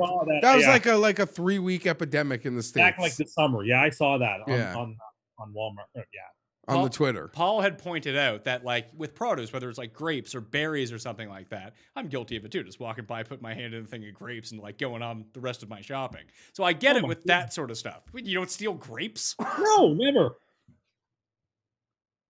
Never. You've never stolen a grape at the grocery store? Never, ever, ever. I mean, fuck, I go by the peanut, you know, the bulk food section, Jeff? Yeah, I know. I'm not afraid to go buy like the peanut M&Ms, just stick a handful and just enjoy myself as I'm walking around. Do you not do that? Am I the only one who's stealing out here? I thought you were about to say like I take like the premium chocolate and I buzz it in. Yes, as like everyone does that. the lower grade. No, everyone. No, I does don't that. do that. I use the numbers out of the numbers. You're just a sucker, is what you are. I have integrity. It's You true. don't. I'm not gonna lie. I used to get like the pretzel croissant, which was a little pricier, but I would Mark it down as like the mark it down. Like I Yeah. would put in the number as like the little rolls. You know who doesn't give a shit? Anyone that works at the supermarket. Yeah, No, I know. but I'm paying about for doing the right- something. It's about doing the right thing. I mean, doing the right thing would not be eating the candy to begin with. Character, right, is what you do when nobody's looking. It seems like there's cameras looking everywhere. I'm not really Yeah, they afraid don't of really anyone. care. Sort of like Pat's point. I don't think they care. They don't either. care. Paul, yes. I feel like this is more of a germ play for Tim. Oh yeah, I There's forgot some that. of That's why he There's just some of that. worried that like the case of, or the flat of DC has been tampered with or There's touched that by too. other people, and he like it comes back to the water. definitely- Tim's that's our definitely- Tim's our resident Howard Hughes. He is. I forgot his Howard Hughes like behavior. That is part of it, that I don't like having things that others have manhandled. I don't want the floor demo. Anyway, you get fresher, better food. That's a plus EV approach to the grocery store from me. You're welcome. You don't even mark Well, down the premium candies and pay full price for them like a sucker. No, That's a real minus EV move, pal. no, I would never do that. The move is actually just fill up your candy bag and put it in your like shopping cart and just eat it while you're walking around the store, and then you don't have to pay for it. I'm not more of that. I'm just more like I'll fill up a bag of candy, but I'll label it as like the Jube Jubes, Yeah, which the are like shitty the candy. You know, cheapest I get that things part to of buy. Well, we used to do that when I worked in the produce section. It was produce and bulk food. So just anyone who would come in, just be like, yeah, it'd be like, it's like when you know someone at the grocery store and they print you out the cheap tags for the meat. It's no one cares who works there, except for maybe like the general manager. That person is now paid to a point. Yeah, where they no, have to I care. would say like Why in my all costs are all higher, jobs, because they there's have to probably recoup these losses. What? These are why my costs are higher when I purchase things, because they have to recoup these losses. Yeah, their grape and gummy bear cost. These things add up. I don't even know where I was going. The other thing is, and apparently Paul did this during his keto diet. Do you eat salad, Geoff? Not as much as I They'd should. be like, do you eat salad? Yeah, I'm not. I don't. I'm happy to eat a salad. I What- mean, it'd have dressing. What's your preferred dressing? Caesar, Greek, but like I can eat a garden if that's what's on the table. Okay, so I'm So Thousand Island or Italian, sure. And That's I'm what we're talking about. I'm not really one to speak to this because I don't put any dressing on it because I don't understand the point of putting all the calories on a salad. What's the point of eating the salad in the first Okay, place? sure. Tim puts on lime juice, but not from a lime. That like super lime juice that comes in the thing that looks like the lime. Yes, I use know that. What you're talking like that's more for like baking, Yeah, right? or like to spritz up a drink. Sure. Or Yeah. if like you were making like a key lime pie, you would probably squirt a lot of that to get some like Or lemon juice. over the I would- top flavor. I would also use lemon juice as well. I mean, there's no fat in this stuff. There's no calories in this stuff. I And use don't- it lightly for your salad. It's fantastic. It gives it a freshness. It tastes great. It's got I mean, I love the tastes of lime. And lemon. is this when you order your salads from like Pizza Delight? No, there I would go for the blue cheese. That's actually the best salad dressing per se, but I just don't usually go for But that. I don't understand the point of eating the salad if you're just going to make it bad for yourself. What's the Well, point but of the putting a salad? little lime- Just order lime- something better. No, I'm Lime talking, juice- I'm talking about the blue cheese. Oh no, I agree. Then it's not a healthy. It tastes good. Yeah. What like not a healthy. sort of like a fully loaded Caesar salad with like Exactly, that's cheese and not a healthy- bacon and like Yeah, what's that's the not a point, right? Just get French fries Yeah. as a side. I'm not Agreed gonna, or a completely. fully loaded baked potato. Yeah, I never understand that. Agree completely, but I'm saying lime or lemon juice or a vinaigrette would be a perfectly reasonable and healthy dressing. Dude, you just like figured out what oil and vinegar was like 6 weeks ago. When just figure it out. Well, it's like 3 months ago. Paul said he was doing it when he was on keto. I Yeah, mean, a lot of I'll people I'll do. still do it. I'm with Tim. Like What? this is It's just delicious. this is It's like when you delicious. get a Caesar salad, say at a restaurant, they give you a lemon wedge. But like cutting a lemon, making a wedge, Too much work. like Get too the much re- get work. the Why dairy not- Cutting a why not lemon just is squirt too a little much bit of work. lemon. I like to have the fresh lemon taste in my salad. I can see I a lemon. agree. Lime, I don't get whatsoever. Lime I is did- delicious too. I disagree with Tim on most things. So like, yeah, I'm on board with this. I can see a bit of an actual lemon, but the lemon that you get in like the thing that looks like the lemon is like overly sweet compared to like the It's drops not that you would overly- get. No, it really It is, is. and it It's doesn't not drop lime. out; it squirts out. That's Doesn't because you sound think like it's you've used it. lemonade and you don't know. It's not lemony. I know exactly what you're fucking talking about. I actually cook, so I know this stuff. You don't. You just It's microwave delicious. shit. It's delicious and it's good for you. I'm curious, Paul. Did you look into this when you were doing? It's 100% lemon juice. It's 100. Yeah, but is it 100% lemon juice with a bunch of sugar in it? No. Like there's no sweetener. There's no nothing. It's literally just squeezed lemons That's why it's into a called bottle. real lemon. And then or it's real acidic, lime. so it lasts in that bottle for a long time because acids You don't go lose. bad. I know. very I'm just saying it's fast. still terrible. Like it's You not. know, you It's just- not good. you- Maybe you just don't like lemon. I do Yeah. like lemon though. I enjoy a nice slight wedge on a piece of fish or something like Yeah, that. always. I was using. But it, I every day wouldn't to get take the my fucking lemon vitamins. juice bottle and squeeze it on it. That's No. insane. You should. A lot of people are doing it. Are Get the they? time- Besides Paul, who is on a very specific diet, and you, who has no taste buds left. Get with the times, old Who man. else is doing it? Well, I wasn't going to bring this up then, but since you identify as a boomer, Tim, there was a. I do not. I do You not. do. Some men identify as women now, and they're women. You're a young man. You identify as a baby boomer, and that's just how it is. Someone wrote an article this week that boomers were getting really triggered online, and this boomer wrote that boomer is the new N-word. That was the article. Stop it. That's an actual article that appeared on the internet. like by a joke No, serious article. from a real publication Yeah. that you'd like seen before and like, whoa. Yeah. Tim, your take. As moronic as a person could be, just terribly moronic. That's not what Tim actually thinks. Yes, I do. That's so incredibly idiotic. Right. What do you think he thinks? It's over my head. I don't think that he thinks it's as bad, but I can see Tim getting really triggered when people make fun of baby boomers. Not at all. No, I mean, Hear his the whole voice? concept of generations is dumb to begin with. But if Well, we're gonna you hate millennials. I hate millennial culture, but there's a lot of boomer culture that's awful too, Like what? and there's a lot of Gen X culture that's awful, and there's a lot of Please- Gen Z culture that's awful. Name the parts of boomer culture that you don't like. Oh, there's a lot of nostalgia for stuff that was just awful back in the day. If you know, I talk about like the people who are nostalgic for like legacy media, or like nostalgic for awful. Oh, hold music. on. You're Isn't he the most Tim is the legacy most- yeah, attached media the person we've ever met. So Like, you. just as- I think that like TV shows like MASH were good when they were awful, or like just I don't know, just an affinity for I don't know a particular way of like political life and a particular way of like a longing for things that weren't actually as great. And you look back, I don't know, the boomers. Plus, the boomers don't appreciate how good they had it in a lot of ways. That the economy worked in a particular way for them. Like millennials complain way too much about how quote unquote tough it is for them, but boomers also, on the other token, do not appreciate that a lot of things broke their way and that they should be appreciative of it. So yeah, boomers being oblivious to that is every generation has its problems. And I only read that the title of that article sort of in passing on Twitter, and I just thought that person is so dumb. They don't even realize how dumb they are. Yeah, I thought it was an Onion article, but it wasn't. It was a real article. Foolish. It was almost as bad as George Will's baseball one when he was freaking out about them carrying the bats to first base in the World Series. There was no more out of touch article than that one, except for maybe this one. I guess George Will is right that it was dumb, but But Soto no, it was not dumb. It was great. The reason that baseball had its lowest World Series ratings of the decade is because people weren't having as much fun like that because they had to hear, here are two guys having a ton of fun that we can make into stars. No, don't do that. Well, It's actually, horrible. I don't think anybody had a problem with Soto responding by doing it. It was Bregman doing it. Just Isn't it fun in the first place? Isn't that the whole point?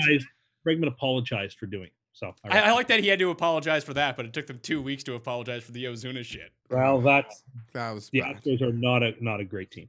Do you think that they were cursed by Tim or cursed because of that? Or did it just compound on They had itself? no chance in hindsight. I mean, I heard the Washington Nationals had no chance. That was recorded on this show. Want to get back to the games? Yes. I think I'm going to put that other one at the end. Maybe we will release it tonight. I don't know. I still can't believe that his idea of a bet is loser drinking a soda. I also like how he talks about legacy media, how boomers really love that, but it's the one thing that he loves. He was on here talking about Laverne and Shirley 2 weeks ago. That's not legacy media. Those are just good old time TV shows, like good shows. So your point was MASH is bad, Laverne and Shirley is good? MASH is trash, and Laverne and Shirley is good. Most overrated show ever, MASH? Yeah, probably. I'm I'd gonna have to have think to, about that. I'd have to have a strong disagree with that. I like MASH. I preferred the movie to the TV show, but the TV show is still It quite would have good. been better if Alan Alda wasn't involved. Alan Alda makes everything worse.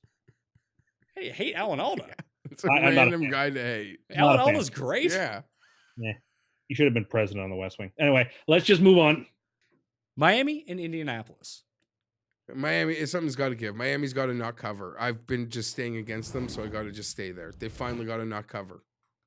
They've covered them for a month in a row, right? 10.5. India's favored at home. 43.5 is the over/under. I guess it's Hoyer. It's too many points. Give me the Dolphins. He's probably right. The hook is enough to attract me over to the Dolphins. Spread's going to drop because people are about them. But it still might be Brissett. It might be, and I still think I would take the fish. I think 10.5 is a lot to ask the Colts to cover right here. Bad offensive line versus good. The Dolphins are bad, but the Dolphins are like not laying down dying the way the Jets are. At least the Dolphins have. But they just got their win. No, but they almost beat the Redskins. They hung tough against the Steelers. They beat the Jets.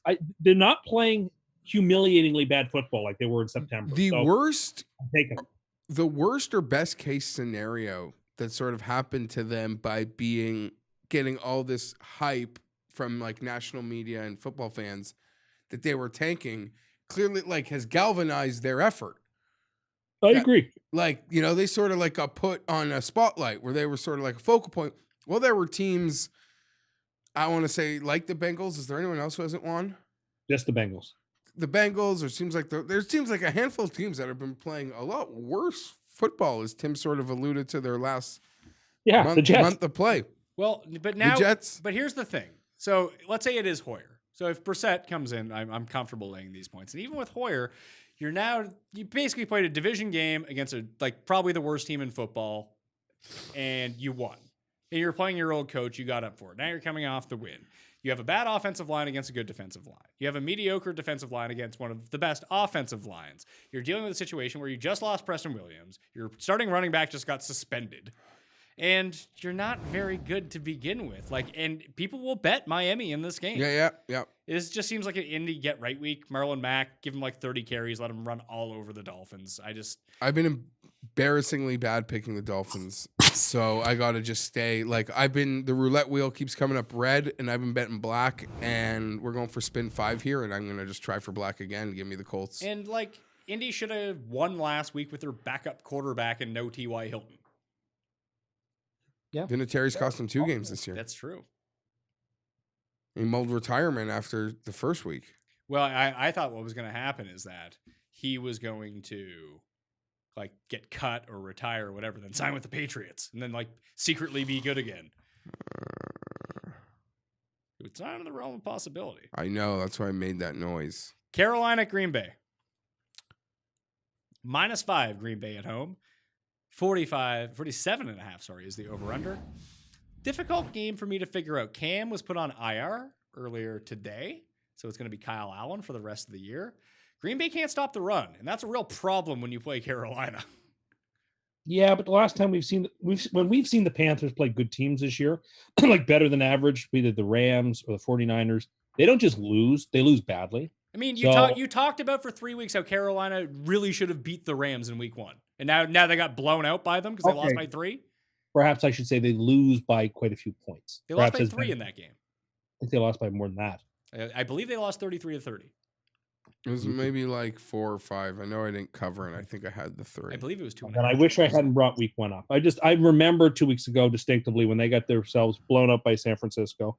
I think going into Green Bay as the weather gets colder, it becomes tougher and tougher. I'm going to take the Packers. The Packers, I still think, are the most complete team in the NFL, and I'm going to take them. Don't forget that the Packers are now incredibly Andrew cursed. Just went on the road and lost to the Chargers, a below 500 team. 5 just seems like a lot of points, doesn't it? Doesn't this feel like a field goal game? I agree. I'm going to take Carolina, but I am worried that, I'll tell you this. Rebound game for Aaron Rodgers has a bit of Steve Buscemi putting on the lipstick, crossing names off in him. He doesn't forget a thing you say. He banks it. And it motivates him. So what did they do to Carolina? I didn't even really hear. No, I mean people doubting the Packers, doubting their effort. No one's doubting the Packers. They're after coming out of hey, no one watched that game. No one cared.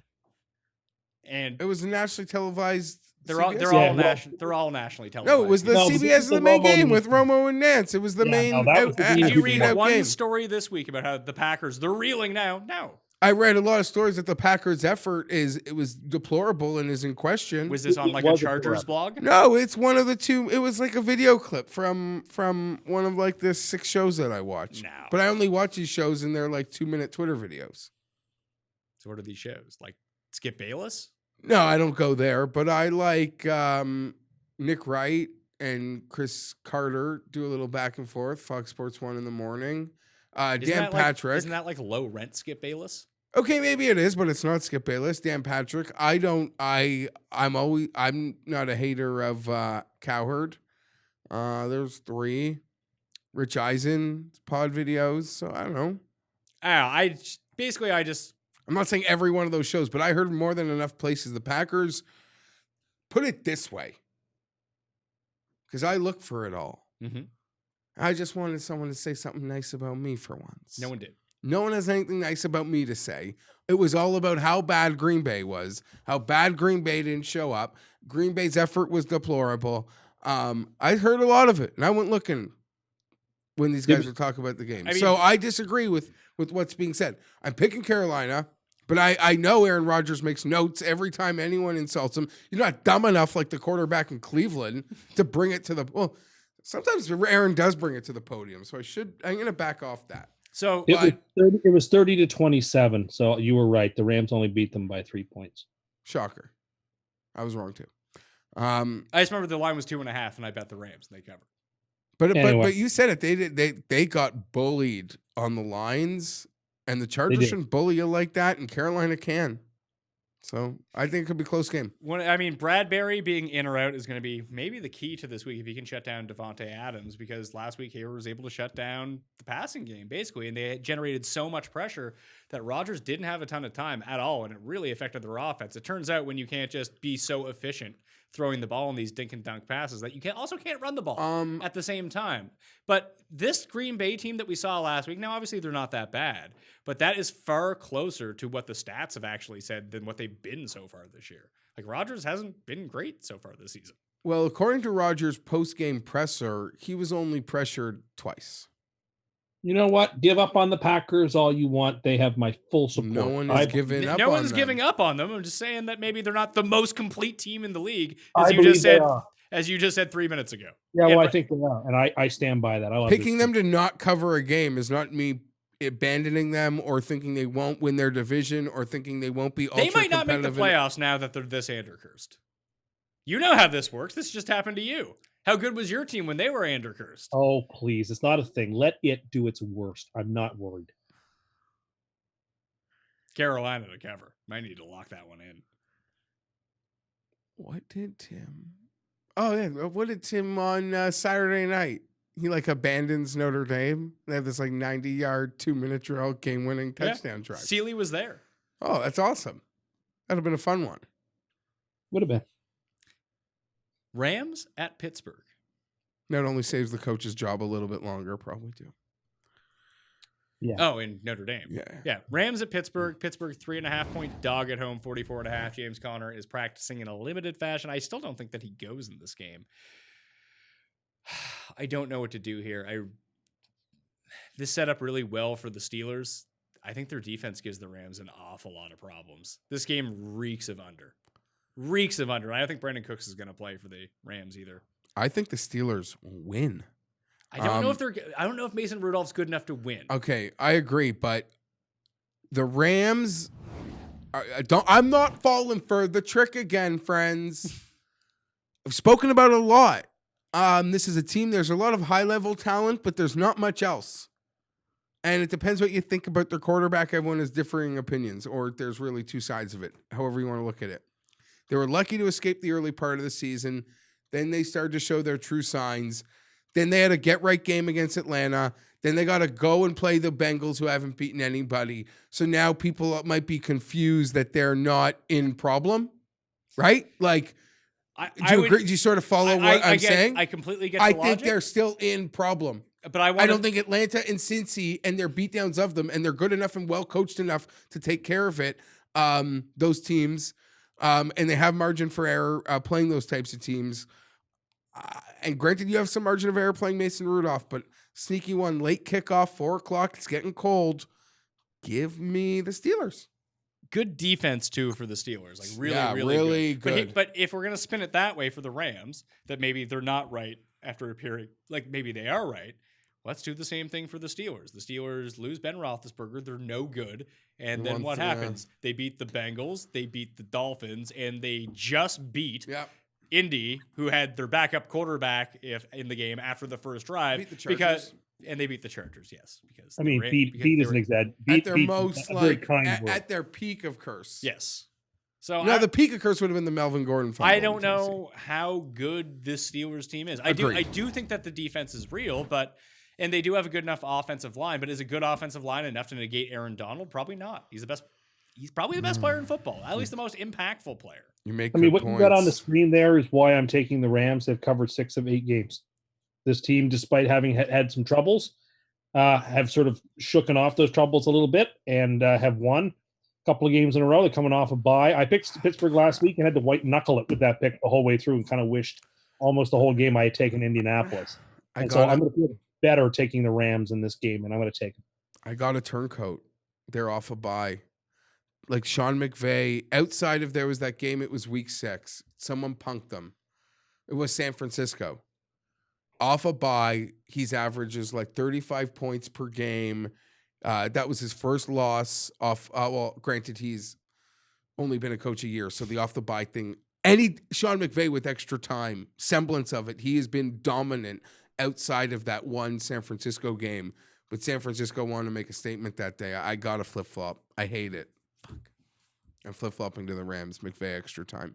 I still like the under more than I like any part of the spread in this game. I think if you're going to bet Pittsburgh, bet the under, parlay the under, what? Money line? Bet the money line rather than I guess 3's a lot of points. Or just tease the Steelers in the under if you like it that way. Well, no, I don't actually play. I actually don't play teasers because I'm not a sucker. Then you're trying to win 2 bets for the cost of winning one. I'm sorry. What was that, Tim? You play teasers with your props all the time. No, I don't. I never do. No, he doesn't. You. I don't. We talked Jeff, about have you ever seen me play? I've never seen you play teaser. Let's say you play a 6 or 7 game teaser, then you have to win. I also would never play a 6 game. Sorry, teaser. I meant 6 or 7 point. You're asking. You now have to win 2 games to win the same money as just trying to pick the one game but at my minus. teaser this week is free money. That's the difference. Tim You're 1 in fucking 8. 1 in 8. Yes, Paul. Pat, you're kind of lying because we have ran teasers, the anti-CUST teaser. That's right. We ran the anti-CUST teaser. That's more for show purposes. Yeah, than that's actually doing a teaser. Man, the anti-CUST teaser would be hitting this year probably. The anti-CUST teaser this week is pretty good. Wait till Thanksgiving. I hit both the Thursday and Sunday teasers on Thanksgiving last year. So he's gonna listen. This guy, he'll be 3-11, and then asking us to glad hand him. Well, last year there before. Last year he really lucked out because there was no way that you could tease the 3 Thanksgiving games that you They all would have been middled, wrong. right? They all middled. Yeah. Yes, I played the anti-teaser, and it also hit that. So he's taking credit for all teases hit on all of the Thanksgiving games last year. And he still takes credit for it. And it's a 3-team teaser, and I think it was a 7-pointer, so it was probably like minus money. Tim would like to thank Fantasy Crunchers for winning his teaser last year on Thanksgiving. I wish I had the guts to pick Pittsburgh. Yeah, I mean, I'm not going to bet the game either way. Fuck it, I'll take Pittsburgh. Minnesota and Dallas, the Sunday night game, -3. The Cowboys are favored at home. I'm shocked it's that small. I really am. And I'm going to take the Vikings. Because of you feel like something's up here? I just don't think Tim kind of alluded to it earlier. I don't know how good Dallas is. When they're healthy, they can be really good. But I thought I would be the only one taking Minnesota because the line felt too good for Dallas. It feels too short. Like I thought it would be like -4, -5.5. Healthy Dallas, especially with Minnesota. I know. That's probably how they say it there. Minnesota losing a game to a winning team, gagging it. But now they're back indoors. They're much better. What if the Cowboys open up the roof though? You think that they're going to open up the roof on a Sunday night?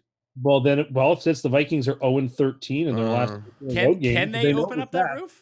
Yeah, they might need league approval for the specific game. They'd get it if Jerry asked for it. He'd get it. You think he's the one trying to send the Chargers to London? Jerry was making the rounds today saying no. Oh, so he's the one who's doing it. He's got his hands in everything. He does, and I don't want to go back there, but Jerry owes Dean. Jerry sounds like the world's worst cereal, by the way. I will make this easy. I mean, I don't like either of these teams. I think they're both very questionable, but I somehow think that Dallas is worse, and I don't trust Dallas. I don't like taking Dallas on Sunday nights either. I don't know why. I've seen them lose too many Sunday night games compared to when they. There's no evidence for that. I'm just saying that, but I'm going to take the Vikings in this game, and I'm not to like it. I'm shocked that I thought I would be the only one on the Vikings. There's a round of Vikings. Even the coin agrees. So take Dallas Sunday night. Yeah, for sure. I don't want to bet this game. I hope I'll be sleeping. Game of the week's Monday night anyway. Well, let's get to it. Seattle at Game of the week's Thursday. San Francisco. That is not true. -6 is the over-under in this game. Or sorry, is the spread in this game. 46.5 is the over-under. The undefeated 49ers against the maybe not great Seattle Seahawks.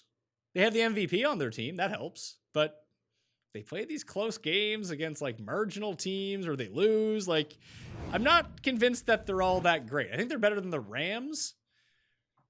But are they the right type of team to knock off San Francisco? No. No? No. Okay. The 49ers in the long run are going to come up short, and I'll tell you why. Because unless you're the Patriots, and the Patriots even do soft starters, they're soft swinging. They got limp dicks? Is that what you're saying? No, that was just a stern joke for the 12 people that still listen like me. I think that a lot of people listen. He gets paid like $200 million a year. Yeah, but it's going down. I can't listen to it because it's not on the real radio. That sounds like something Tim would say. I think they're in trouble long term because I think they've played their best football, and no one who plays their best football wins the Super Bowl. Your best football, the team that wins the Super Bowl, we haven't seen their best football unless you're the Patriots. They're the gold standard. But this is a game they're ready to punk, and Kyle's they're off the bye, right? Off a mini bye. Extra mini bye with the super rest. Overtime game for Seattle. Yeah. Chalk it in easy. But it's an extra day though. Does that do anything to this? Oh, the overtime with the Monday save him. That's a good question. I like San Francisco to lay one hammer. They're going to get Gatto coming up. It will not be this. Will be a premier effort game. It's also Richard Sherman revenge. Russell will finally not be dominant. They're going to keep that whole thing in check. So it goes one of two ways here. Per adjusted sack rate by Football Outsider, San Francisco has the best defensive line in football. Seattle's in the bottom third of the league in terms of giving up sacks. So they will be bringing a ton of pressure. However, it's not to say that San Francisco is bad against the run. They've just been exceptionally good against the pass, unless you're Andy Isabella, apparently, when the game is out of reach. But what Seattle does, and at least their skill position players, where they're the best, is where San Francisco is the weakest. They've become accustomed to throwing to Chris Carson out of the backfield. That's step one. It's almost like the case that I made for Carolina to cover against San Francisco a few weeks back, and it did make a difference. Drake had a big game. Carson will probably have a big game. Carson should have a good game here, but it's Lockett. Lockett is such a problem. Short A-dot routes, over the middle, sneaky off the line, great after the catch. It just doesn't feel like San Francisco has dealt with that type of specific player so far this year. And that can give you a lot of problems. And Lockett is lighting it up right now. And they might have Josh Gordon in this game. It's a lot of points. It's 6 points. Yeah, but the Niners convinced me. I like them to make the playoffs to start the year, so I like this team to start with. But I became a real believer when they squeezed the life out of the Rams to 7 points, and then I really became a believer when they played a completely different type of game and put up a 50 burger against the Panthers. The Niners can beat you any which way you want. You want a high scoring game, they'll match you. You want to play a low scoring game, they'll match you. They needed Jimmy on Thursday for maybe the first time all year, and he answered the bell. They did or didn't really need. No, him. they did. He threw the touchdown passes, but I'll tell you, he made a huge third down conversion on a longer distance that if Arizona gets the ball back, would not have ended well. I kind of agree with you. I thought that was a spot they actually could have given it up, and they didn't. So yeah, we're gonna take the Niners. Niners the last part of the tease. Oh, this is going to go to Monday night. This is so going to be fun. Pick them, tease it +1. +1. Yeah. Teasing through 0 on the Niners. But I wanted to get to a couple of +17s and stuff. So. I mean, you could just play a 4-team teaser. No. This is yeah. Have you given thought to changing your strategy? I mean, maybe Yes, we I can went keep to the teaser. money but line parlay. No, for just 2 on the weeks. teasers. You play like 5-game teasers and 6 games. No one's Why not forced yet. just do a 2-game teaser if you want to? Little Chargers No. Bucks last Sunday afternoon. No, Give them I some money wanted the back. 5. These are the 5 I like. I'm feeling good about it. I'm winning this one. Yeah, but these are the 5 that you like. But every week, the teams that you like don't do well. I'm not changing who I am. We're running out of farms. We're running out of funds. Farms. Farms. Yeah, Well, yeah. funds and farms. Yeah, we're. We don't have many farms to give up. Now. I updated it in the cheat sheet that I do for DK Playbook, but I believe it's 5 and 55 now, lifetime on free money. Damn! Gonna need some subsidies over You here. just play one. Like, He's waiting for a government bailout. okay, it's a sucker because you pick one game with the spread. I'm not saying obviously for the purposes of the show, but it's such a losing proposition. You need 4 or 5 games to come through. There's no way just picking one with the spread is a less like beneficial financial. But EV he'll plus tell you scenario. this one pays like 3.5 to 1. Yeah, it's plus 325. This is winning. I only need to hit a couple of these and I'm right back to even.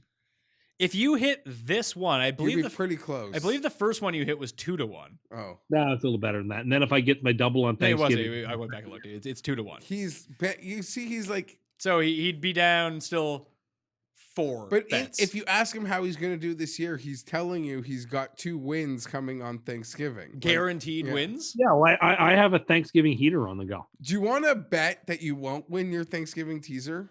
Well, we'll see when the numbers come out what I feel because we'll see if those are No, even good. but before we're like advanced. No, because I might turn it into a parlay and not a teaser. So no, listen, I already took one bet with you. Yeah, that's true. We got to figure the terms out, and I promise you, won't be drinking cola. Fine. I'm taking Seattle here. It's about time the Niners lose. When is Thanksgiving? The 28th. November the 28th. Yeah. It's real late this year.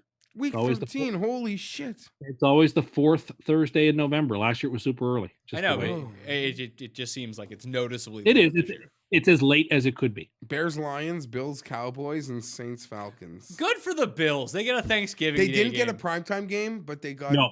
this, which I Oh, think that's is even which is better. bigger. It's bigger. It's arguably like the And the top Bills 4 could- biggest games on the calendar. Bills can beat the The Cowboys. Bills may get flexed into primetime too. That's still possible. The Bills can beat the Cowboys in that game, I think. We'll But see. they're not going to No, beat they the. definitely- But they're not going to beat the Browns this week.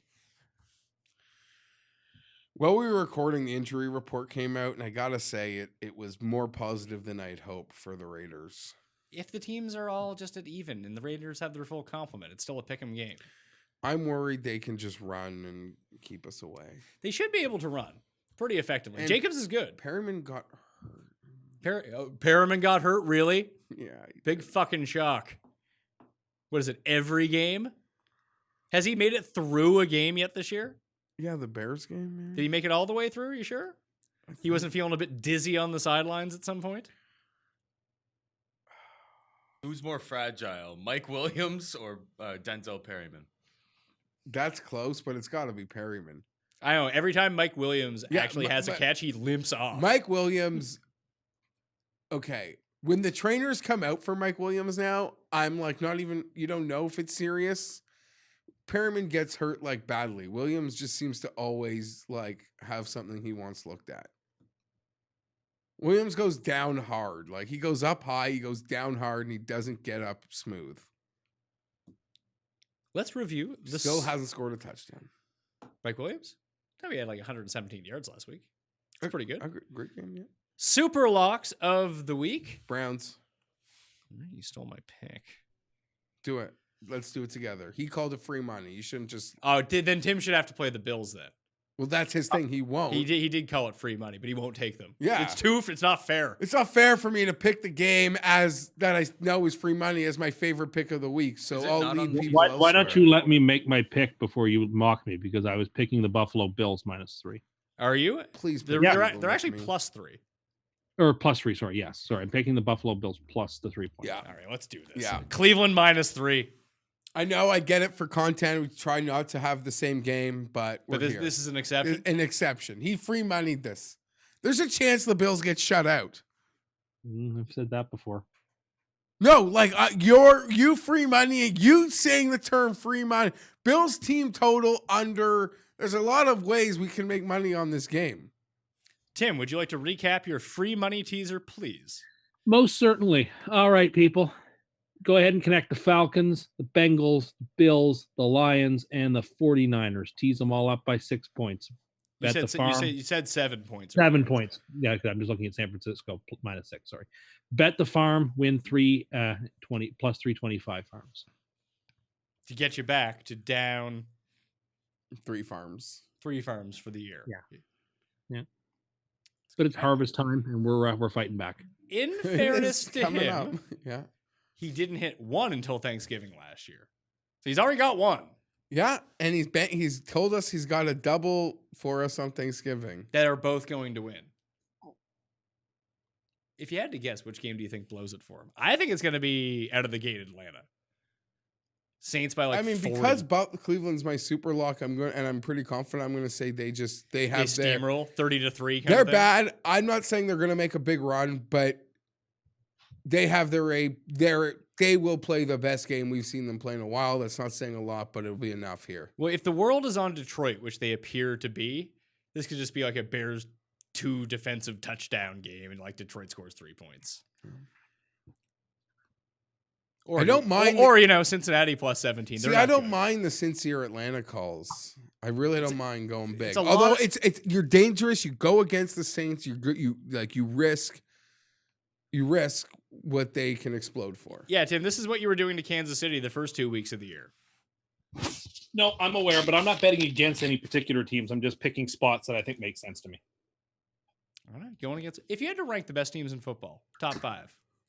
In order or just who are the 5? I want to hear Tim's first. I think he's going to say Green Bay is the best team in football. Crazy.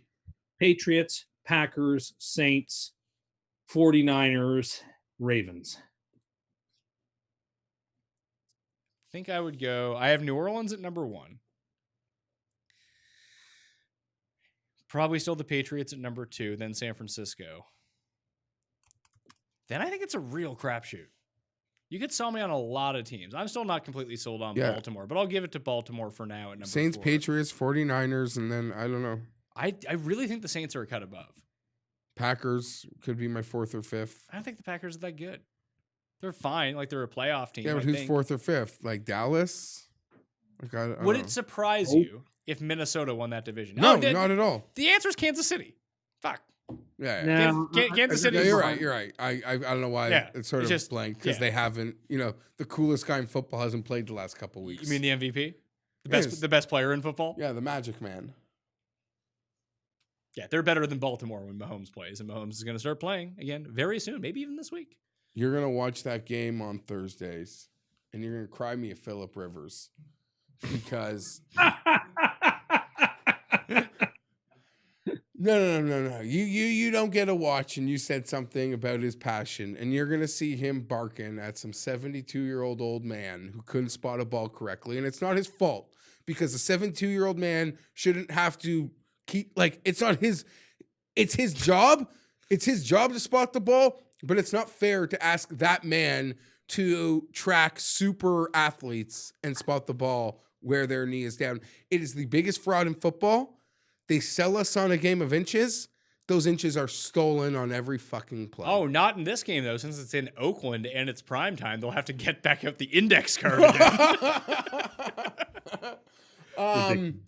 It'll be fun. Woo! Little Crown and Diet Pepsi. Does Oakland play any Monday night games? This is their last night game at the Coliseum. I don't know if they're on the road somewhere, but this is their last night game in that piss pod. I couldn't hear a word he was saying. They did week 1 at home. That's it. The Monday night games. They should have let Gruden call it. Just give him a headset from the side. Like, give him one headset for calling the game, the other headset for calling the plays.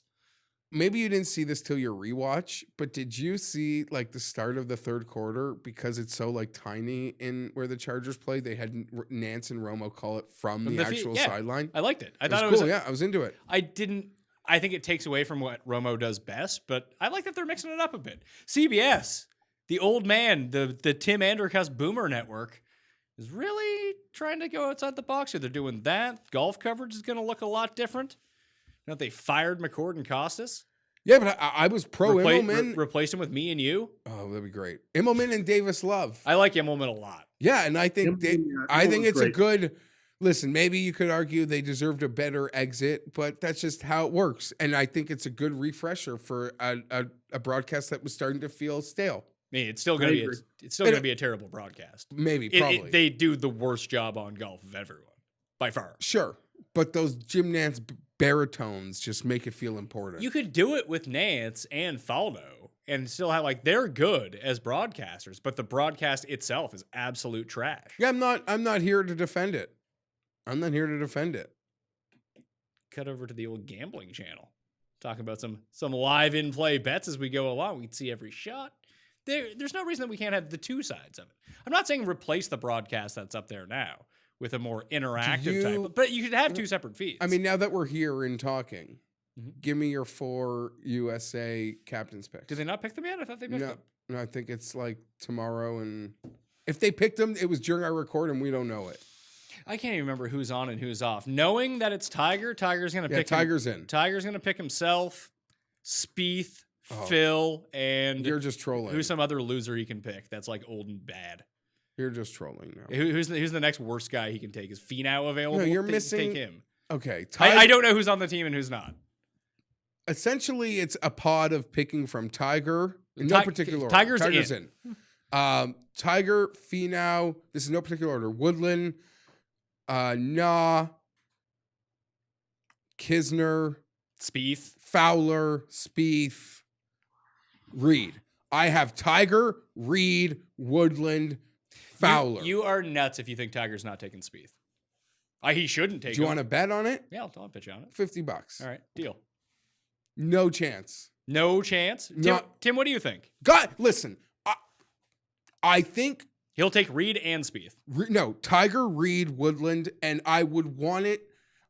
I personally like Ricky, but if he went, Oh, right. Ricky's making it too. I think Finau should be disqualified Why? because I think guys like Kisner and Nah deserve it more. They just won, and Ricky won, and Woodland won, and Finau's great, and there's a lot of great things, and he made the Ryder Cup without winning. He was dominant in the majors that year, but the act is just getting old. And other guys deserve a chance to play for USA Golf, guys that have won.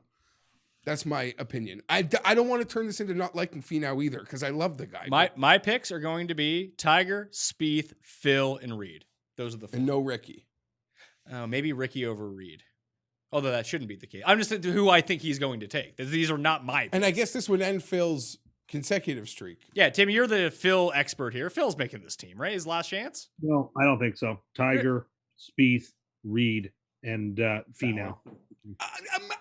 You guys are both leaving off. Woodland is on this. I would pick Woodland for my team. Okay, sorry, you're just trying. Yeah, I'm trying to guess who Tiger is going to pick. He's picking Woodland. He's picking Spieth is who he's picking. Well, we bet $50. You're wrong. Spieth, Tim, you want in on that? You have Spieth on the No, team I too. do not. I don't have the confidence. What odds would you give me on picking Phil? I wouldn't rule it out because if he pulls the guys that are on the team, Phil always wins votes because everyone wants Phil around. He pays for everything. Kuchar's auto on the team, right? Like he's already on? He won like 3 times last year. He has yeah, I to be guess on he the must team. be, yeah. All right. Jeff Fienberg, check him out on Twitter, @GFienberg. Did they announce the world? No, they No, didn't. you want to do those too? We don't know who's on it. But it's going to be like Day, Yeah, it's Day for sure. I think for sure. Then I think it has to be Neiman. People were talking about like picking Brennan Grace. Yeah, because him and Louis like won matches together 4 years ago. No, I'm sorry. He doesn't deserve it. I think Connors deserves it more than Grace does. I agree. Day, Neiman, and then it's sort of on Connor. I would give it to Connors, but we're forgetting someone else. Hadwin, Yeah. Siwoo. They really got fucked by Dane making Bay not making it, Pan making it. CT Pan making the team. That kind of really screws them because they've got to be able to send the absolute best team they can. Let's not forget Tim has picked them to win outright. Did you? Yeah, I like the international squad. Well, yeah, we made fun of him like a month ago. He picked them to win outright. Tim makes so many outrageous claims that they just kind of wash off at this point. Anyway, Geoff Fienberg, thank you for being in studio. You can follow him on Twitter at @GFienberg. Thanks to Paul. Thanks to the coin. And thanks to Tim on the CUST. Tim and CUST. Not my name. For being on the line today. I'm feeling good about maybe playing. I might actually play a teaser this week, the anti-CUST teaser. I liked a couple. I'm not fading it, but it ain't winning. Just very, very confused about which one it's going to be. Could it be all of them? Is the question. We have to go through 0 on the Browns, though. But You do have to go through 0 on the Browns, but he went through 0 on the Niners. true. And if I think the Browns are going to win, I don't care. If I pick them -3 as my super lock, I don't really care if I have to tease through 0. Bills barely can't beat anyone by 2 scores. Like, I'm nervous watching that Redskin game because it's, even though I'm out here and I'm still alive in one of those big suicides. Are you really? There's like 90 people left. Nice. Who are you using this week? Do you know? Who do you like? Who do you have left? I have the Saints, but that game does scare it. Like, Use the Saints. I know, but there are rules. I know we're at the point listen, since I've known you, I have never been alive this late. Like, I'm gone by week 4. Are you saying that I'm a jinx?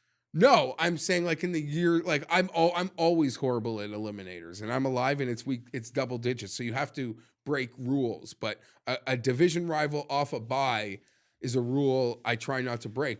That would be the Saints game, but sometimes you don't have choices. Like I had San Fran last week, that broke a lot of rules. Prime time, road team, division.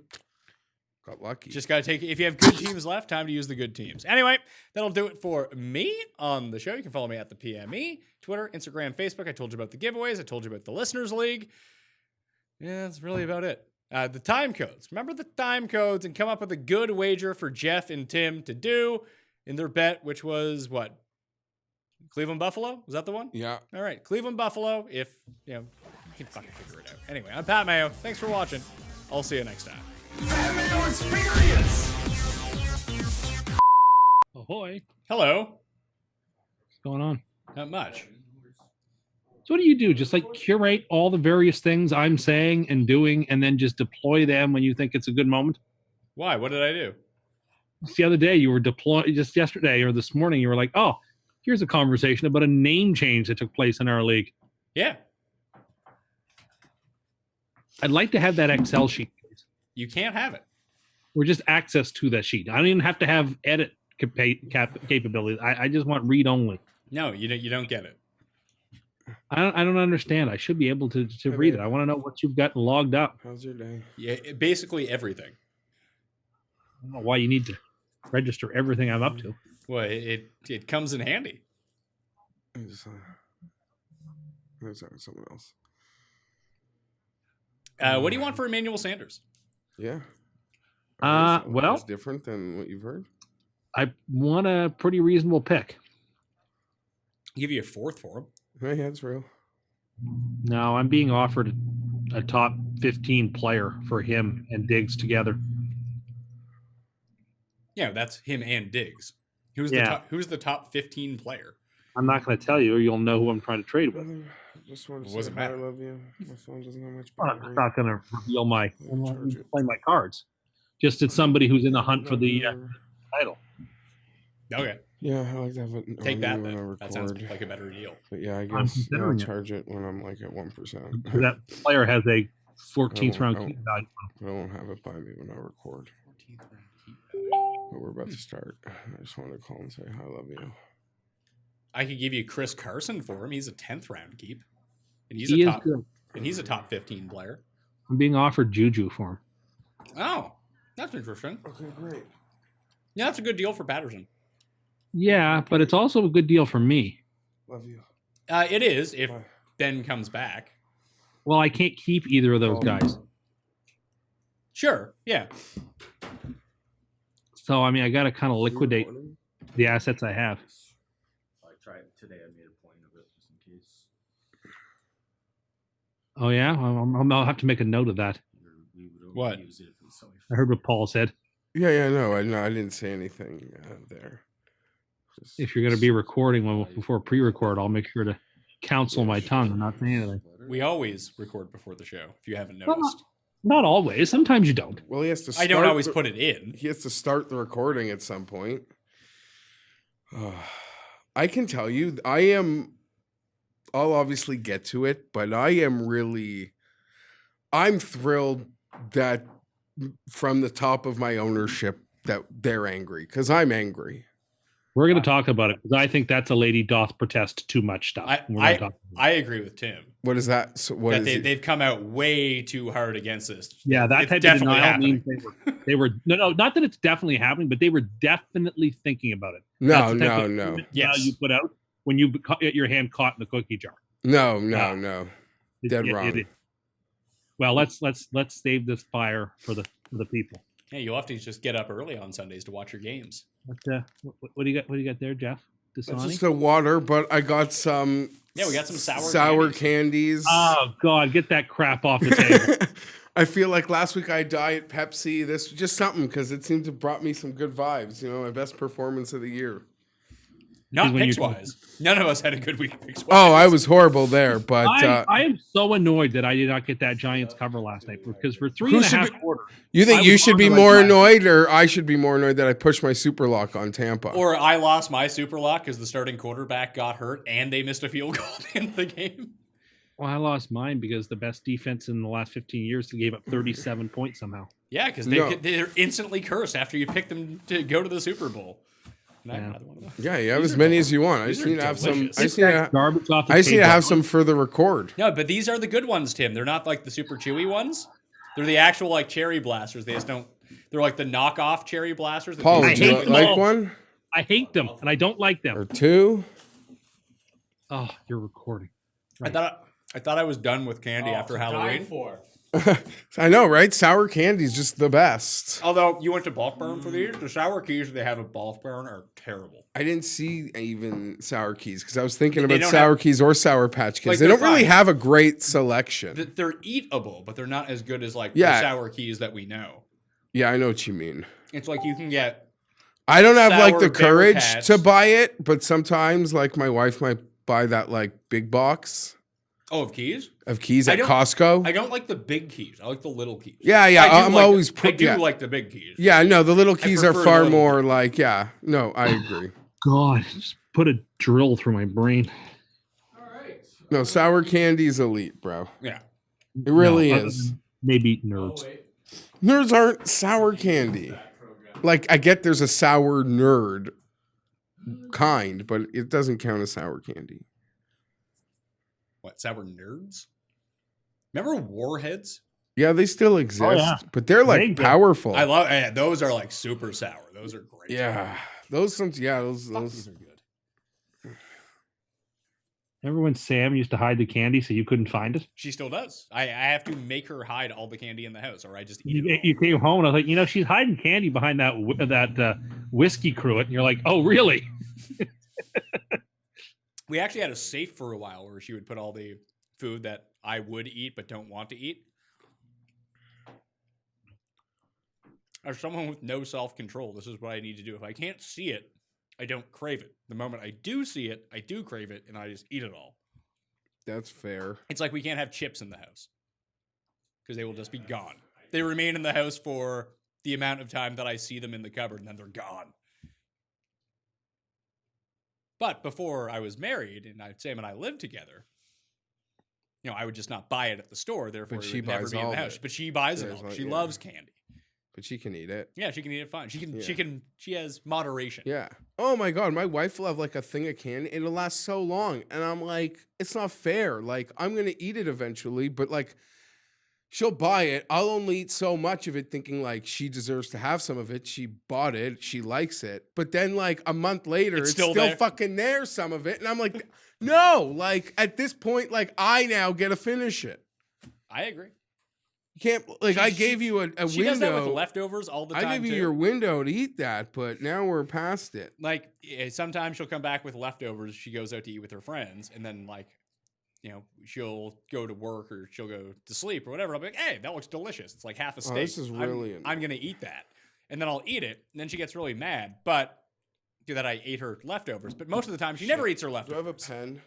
I don't have it. I have a pen. My phone's gonna die, and I just need to take my notes quickly. We'll get you your notes.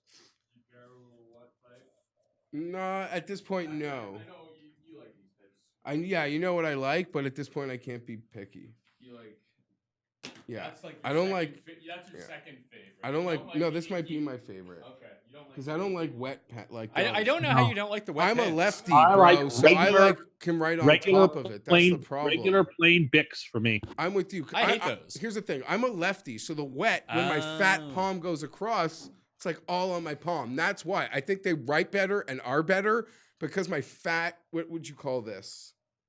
The heel of your hand, I guess. I don't know. The side palm, like, will just Your scrape hammock it. bone. Will scrape it as I'm. It will just See, and be mushy. I can't use the Bics because I rarely look at the page when I'm writing. I'm always just Oh, scribbling shit. notes. I'm in big trouble. So it just like scribbles all of itself out. Then I can't make out what it is. With the fine Oh, point, fuck. fine tip pen, then I can actually make out what I've written.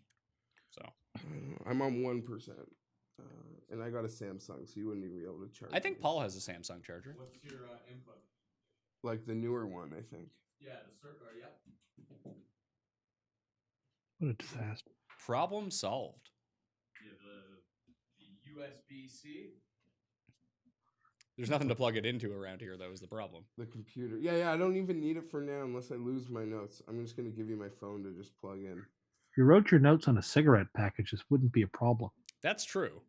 No, I put the. That's see, the Paul Tim, do Shaughnessy you- special. See, Notes he'll, on a cig he'll pack. say like this is technology abandoning me because my notes are in like the notes pad of the app. I Like, would say that it's just you being too lazy to charge your phone. You just drove here. Did you not have it plugged in? I'm mad about that. That was a I forgot. Yeah. It's like the first thing I do when I get in the car is plug in my phone. I never do. I'm not about that life. About the life of having your phone charged? No, it's extra work that's expending on my car. I charge my phone before I leave the house. Do you really think? I mean, is your car even new enough to have a USB port? Yeah, I could put one in. So no is the answer. Your car does not have a USB port. Well, it doesn't have a USB port, but it has an outlet that you can plug a USB extension into. You mean it has a cigarette lighter? Yeah, and it has another one, another 20 or 40 volt, whatever that is. Yeah. So I mean, newer cars just come with the USB port. Sure. And I don't think that plugging in your phone to charge it is really taking a lot out of your car. It's Well, I'm just, just- like your weird stance that putting max AC on ruins your car. That doesn't ruin it. Just makes your engine work harder than it needs to. That's all. I mean, I guess same as driving fast. That's why you drive like 10 below the speed limit at all times.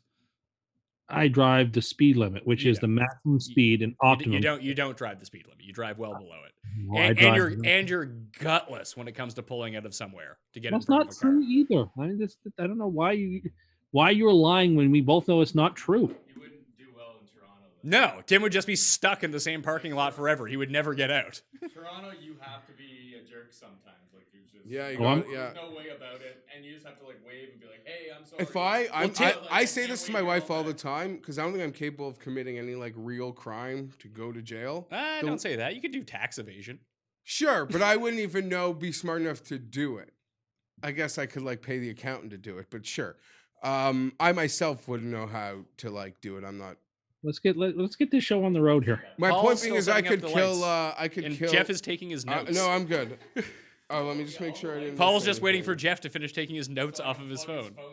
Yeah, plug it in, and then maybe if there's a way I could get it back in like 15 minutes or something. It'll probably. 'Cause- I find this cord isn't the fastest. Yeah, I know, but Regardless- if I get like 4%, I could probably finish. Yeah, the when it's show. on the one or whatever, he can just walk it over to you. Tim got the nickname Dad because of his driving.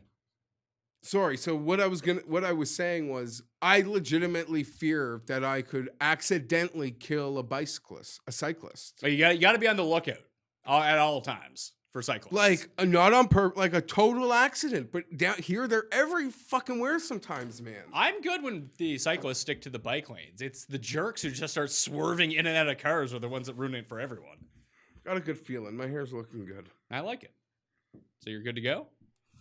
Yeah, I'm good to go. We'll bring these back. Probably get the brush off the table Yeah, too. I'll get the brush off. Didn't even need it today. Oh, the hair is flowing so Just well. works. Sometimes it just works itself. Oh, I had this discussion last night. How much is too much to pay for a haircut? I feel It like $25 max. I said $25 max as well, but you have more hair. I have a pretty standard haircut. See, that's the thing. If you're getting your hair cut, like my uncle has like no hair. He's like, I paid 28 plus a tip, and I'm getting mine done, and I'm paying like 40 plus a tip. I think Like, I think that's value based on how much work when I go in there.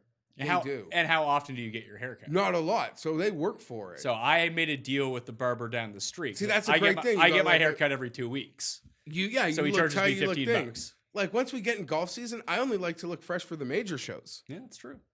Like, those are sort of my timelines, unless someone has like a wedding and now I have to interrupt my schedule of getting the haircut for the major. It only came out because we had a friend who pays $70 per That's haircut. a lot. And he has legitimately a buzz cut with a bit of a See, fade. that is He could do it fucking himself insane. if he wanted to.